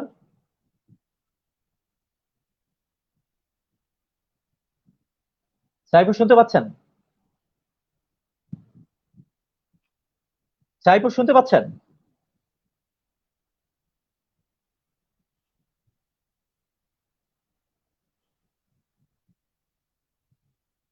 আমি আশা করি অডিয়েন্স ক্লিয়ার। নেটওয়ার্ক স্পিডের সমস্যার সম্মুখীন হয়েছি আমি। জি স্যার।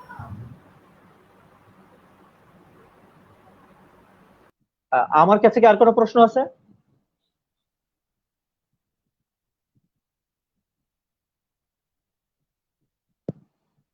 হ্যালো সাইফুল।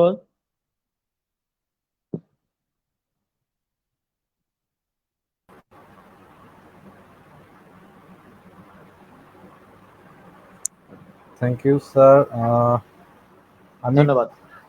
পরবর্তী একটি প্রশ্ন, দর্শকের একটি প্রশ্ন নিয়ে রেবা মন্ডল ম্যাডামের কাছে চলে আসতে চাচ্ছি।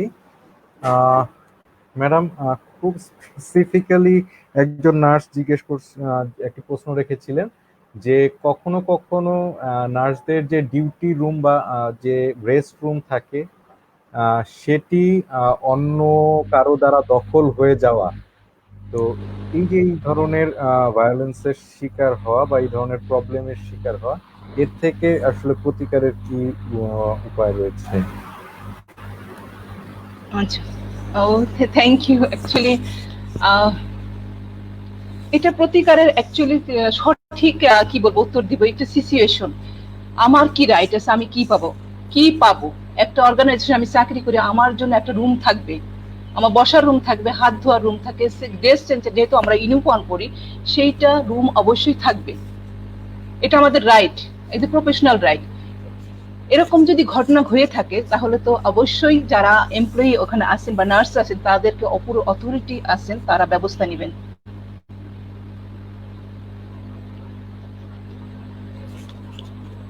তাদেরকে আমার মনে হয় সবাই না, এটা হচ্ছে যে তারা ইনফর্ম করতে পারে, লিখিত ইনফর্ম করতে পারে, মৌখিকভাবে ইনফর্ম করতে পারে।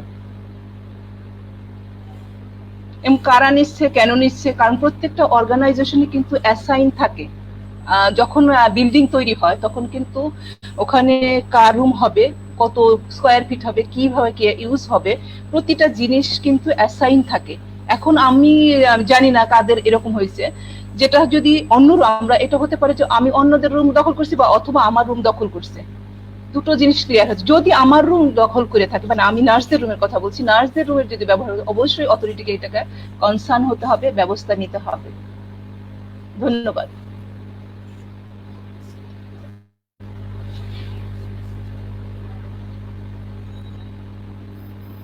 ধন্যবাদ ম্যাডাম। সেই সাথে আপনার কাছে আরো একটি প্রশ্ন ছিল। প্রশ্নটি করেছিলেন তাহমিনা সাদেকা, যে ল্যাটারাল ভায়োলেন্স বা সহকর্মীদের দ্বারা যে ভায়োলেন্সের শিকার হওয়া, এটি একটি ইম্পর্টেন্ট ব্যাপার বলে উনি মনে করছেন, এবং সেই জায়গা থেকে তিনি জানতে চাচ্ছিলেন যে lateral violence create more pressure during duty hour, please discuss about lateral violence. ম্যাডামের কাছে একটু এই ব্যাপারে একটু আলোচনা। ওকে, থ্যাংক ইউ। অ্যাকচুয়ালি আমার মনে হয় খুবই গুরুত্বপূর্ণ কে দিল, যে ধন্যবাদ তাকে। Lateral violence create more pressure during the duty hours. So আমার যেটা মনে হলো যে এখানে যেটা অলরেডি ক্রিয়েট করছে যে কি বলে, between the colleagues, pressure or behavior policy is maybe overt or covert, মানে আমি মুখে বলতেও পারি, ভার্বালি বলতে পারি, অ্যাগ্রেসিভ বিহেভিয়ার, যেটা আমরা সাধারণত আমরা পেয়ে থাকি অভ্যস্ত শাসন পেতে পেতে। কিন্তু আমি যেটা বলবো যে প্রথমত mutual respect, every individual have the expect, we have should have the respect. বড় ছোট মাঝারি যারাই হই না কেন, প্রত্যেকের একটা রেসপেক্ট থাকে, প্রফেশনালিজম হতে হবে আমাদের। প্রথম কথা আমি যেটা বলবো যে মিউচুয়াল রেসপেক্ট থাকতে হবে, একে অপরের প্রতি শ্রদ্ধাবোধ থাকতে হবে, এক। দুই নম্বর হচ্ছে যে আমাদের শ্রদ্ধাবোধ থাকতে হবে, আমাদের দায়িত্ববোধ সম্বন্ধে সচেতন হতে হবে। আমার কি দায়িত্ব, আমি কিভাবে ব্যবহার, এটা হচ্ছে প্রত্যেকটা ফ্রেমওয়ার্ক আছে। As a senior staff nurse, as a nurse, as a manager, যে যার যে রোল, সেটা রোল যদি আমরা প্লে করি তাহলে কিন্তু আমরা, এবং যে বিহেভিয়ারটা করবো সেটা কিন্তু আমরা করতে পারি। যদি করতে পারি তাহলে কিন্তু এই প্রবলেমটা ক্রিয়েট হবে না, এক। দুই হচ্ছে আরেকটা জিনিস হতে পারে যেটা আমরা যেটা করতে পারি, যে কনফ্লিক্ট ম্যানেজমেন্ট ট্রেনিং আমরা দিতে পারি।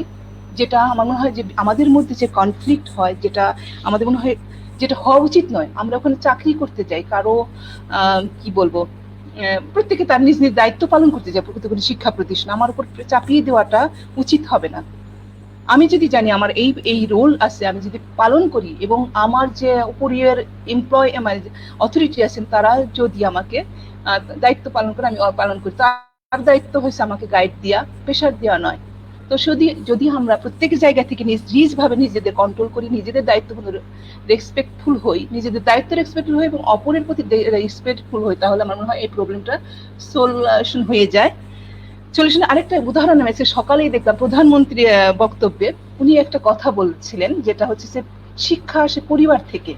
আমি আজ প্রধানমন্ত্রী, কিন্তু আমার বাবা যে শিক্ষা দিয়েছিলেন, প্রত্যেকেই আমার এখানে আয়া বুয়া যারা, মানে যারা কাজ করতেছেন আমার ওখানে, যারা সাপোর্টিং স্টাফ, উনি যেটা বলছিলেন যে আমি যদি কোনো প্রাণীও দরকার হয় তাহলে আমি উনাকে বলি যে তুমি কি এই জিনিসটা আমাকে দিতে পারবা, এক গ্লাস পানি কি দিতে পারবা।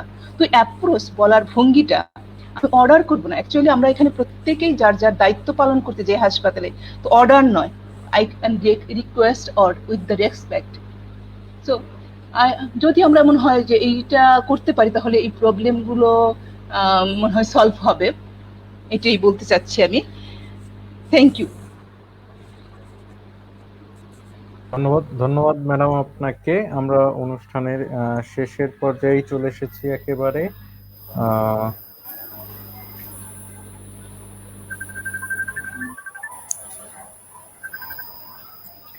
এই অংশে আমি আপনাদের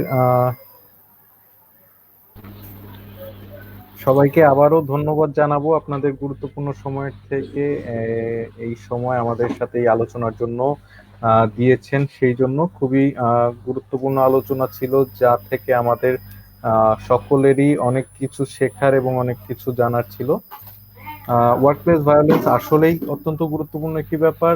আমাদের হয়তোবা যার যতটুকু ক্লিয়ার ধারণা ছিল বা ছিল না, আজকের আলোচনার পরে আশা করি অনেকখানি ক্লিয়ার ধারণা সকলেই এই সম্পর্কে নিবেন এবং আরো সচেতনতা বৃদ্ধি হবে। ওয়ার্কপ্লেস ভায়োলেন্স গুলো কি ধরনের, কি কি কারণে হতে পারে, সেইগুলো আমরা আগের থেকে যদি মিনিমাইজ করার একটা ব্যবস্থা আমাদের যারা পলিসি মেকার লেভেলে আছেন, অথরিটি লেভেলে আছেন, তাদের কাছ থেকে পেয়ে থাকি। বিশেষ করে আমি একটু উল্লেখ করতে চাইবো, খুব রিসেন্ট মানে খুব বেশি আগের না, রিসেন্ট পাস্টেই বেশ কিছু ঘটনা ঘটে গিয়েছে। ঢাকা মেডিকেল কলেজ হাসপাতাল থেকে শুরু করে মানিকগঞ্জে, টঙ্গী, গাজীপুরে, নেত্রকোনায় বেশ কিছু জায়গায় বেশ কিছু ভায়োলেন্সের শিকার হয়েছেন নার্সরা। তো এই ধরনের ঘটনাগুলো প্রতিকার এবং প্রতিরোধ, সেই সাথে একটা সুষ্ঠু ব্যবস্থা যদি নেওয়া হয়, যে ব্যবস্থার ফলে পরবর্তীতে এই ধরনের ঘটনা সংগঠনের সুযোগ বা সম্ভাবনাটা কমে যাবে, সেই ব্যাপারে আমার রিকোয়েস্ট থাকবে আমাদের যারা ঊর্ধ্বতন কর্মকর্তা রয়েছেন বা ঊর্ধ্বতন কর্তৃপক্ষ রয়েছেন, বিভিন্ন হসপিটাল অথরিটি থেকে শুরু করে আমি বলবো আমাদের বিজিএনএম এবং সরকারের পর্যায় থেকে যদি কোনো ধরনের কোনো ব্যবস্থা নেওয়ার প্রয়োজন থাকে, আমাদের একটা নিবেদন থাকবে তাদের কাছে, যেন এই ব্যাপারগুলো সুষ্ঠুভাবে সমাধান এবং দ্রুত একটি সমাধান করা হয়, যাতে আমরা যারা কর্মক্ষেত্রে কাজের ভেতরে থাকি এই ধরনের ভায়োলেন্সের শিকার হয়ে আমরা যেন ডিমোটিভেটেড হয়ে না যাই, আমরা যেন আমাদের জব স্যাটিসফ্যাকশনটা হারিয়ে না ফেলি, এবং আমরা যদি স্যাটিসফাইড থাকি, মোটিভেটেড থাকি, আমরা আশা করি আমাদের যে রিসোর্স আছে, যতটুকু রিসোর্স আছে আমাদের দেশের জনসংখ্যার জন্য, আমাদের জন্য হয়তোবা আরো সাপোর্ট বা আরো রিসোর্স প্রয়োজন রয়েছে, কিন্তু এই রিসোর্স যদি আপনি মোটিভেটেড একটা অবস্থায় থাকে, তাহলে তারা কাজ দিয়ে আশা করি যে সেবার জন্য, স্বাস্থ্য সেবার যে লক্ষ্যগুলো অর্জনের জন্য যে এফোর্টের প্রয়োজন আছে, তা দিতে সবাই প্রস্তুত থাকবে। তো আমার এই নিবেদন থাকবে আমাদের অথরিটি এবং সরকারের প্রতি। তার পাশাপাশি আপনাদের সবাইকে আবারও ধন্যবাদ জানিয়ে আমাদের আজকের অনুষ্ঠান শেষ করব। সবাইকে আসসালামু আলাইকুম। ধন্যবাদ। ধন্যবাদ।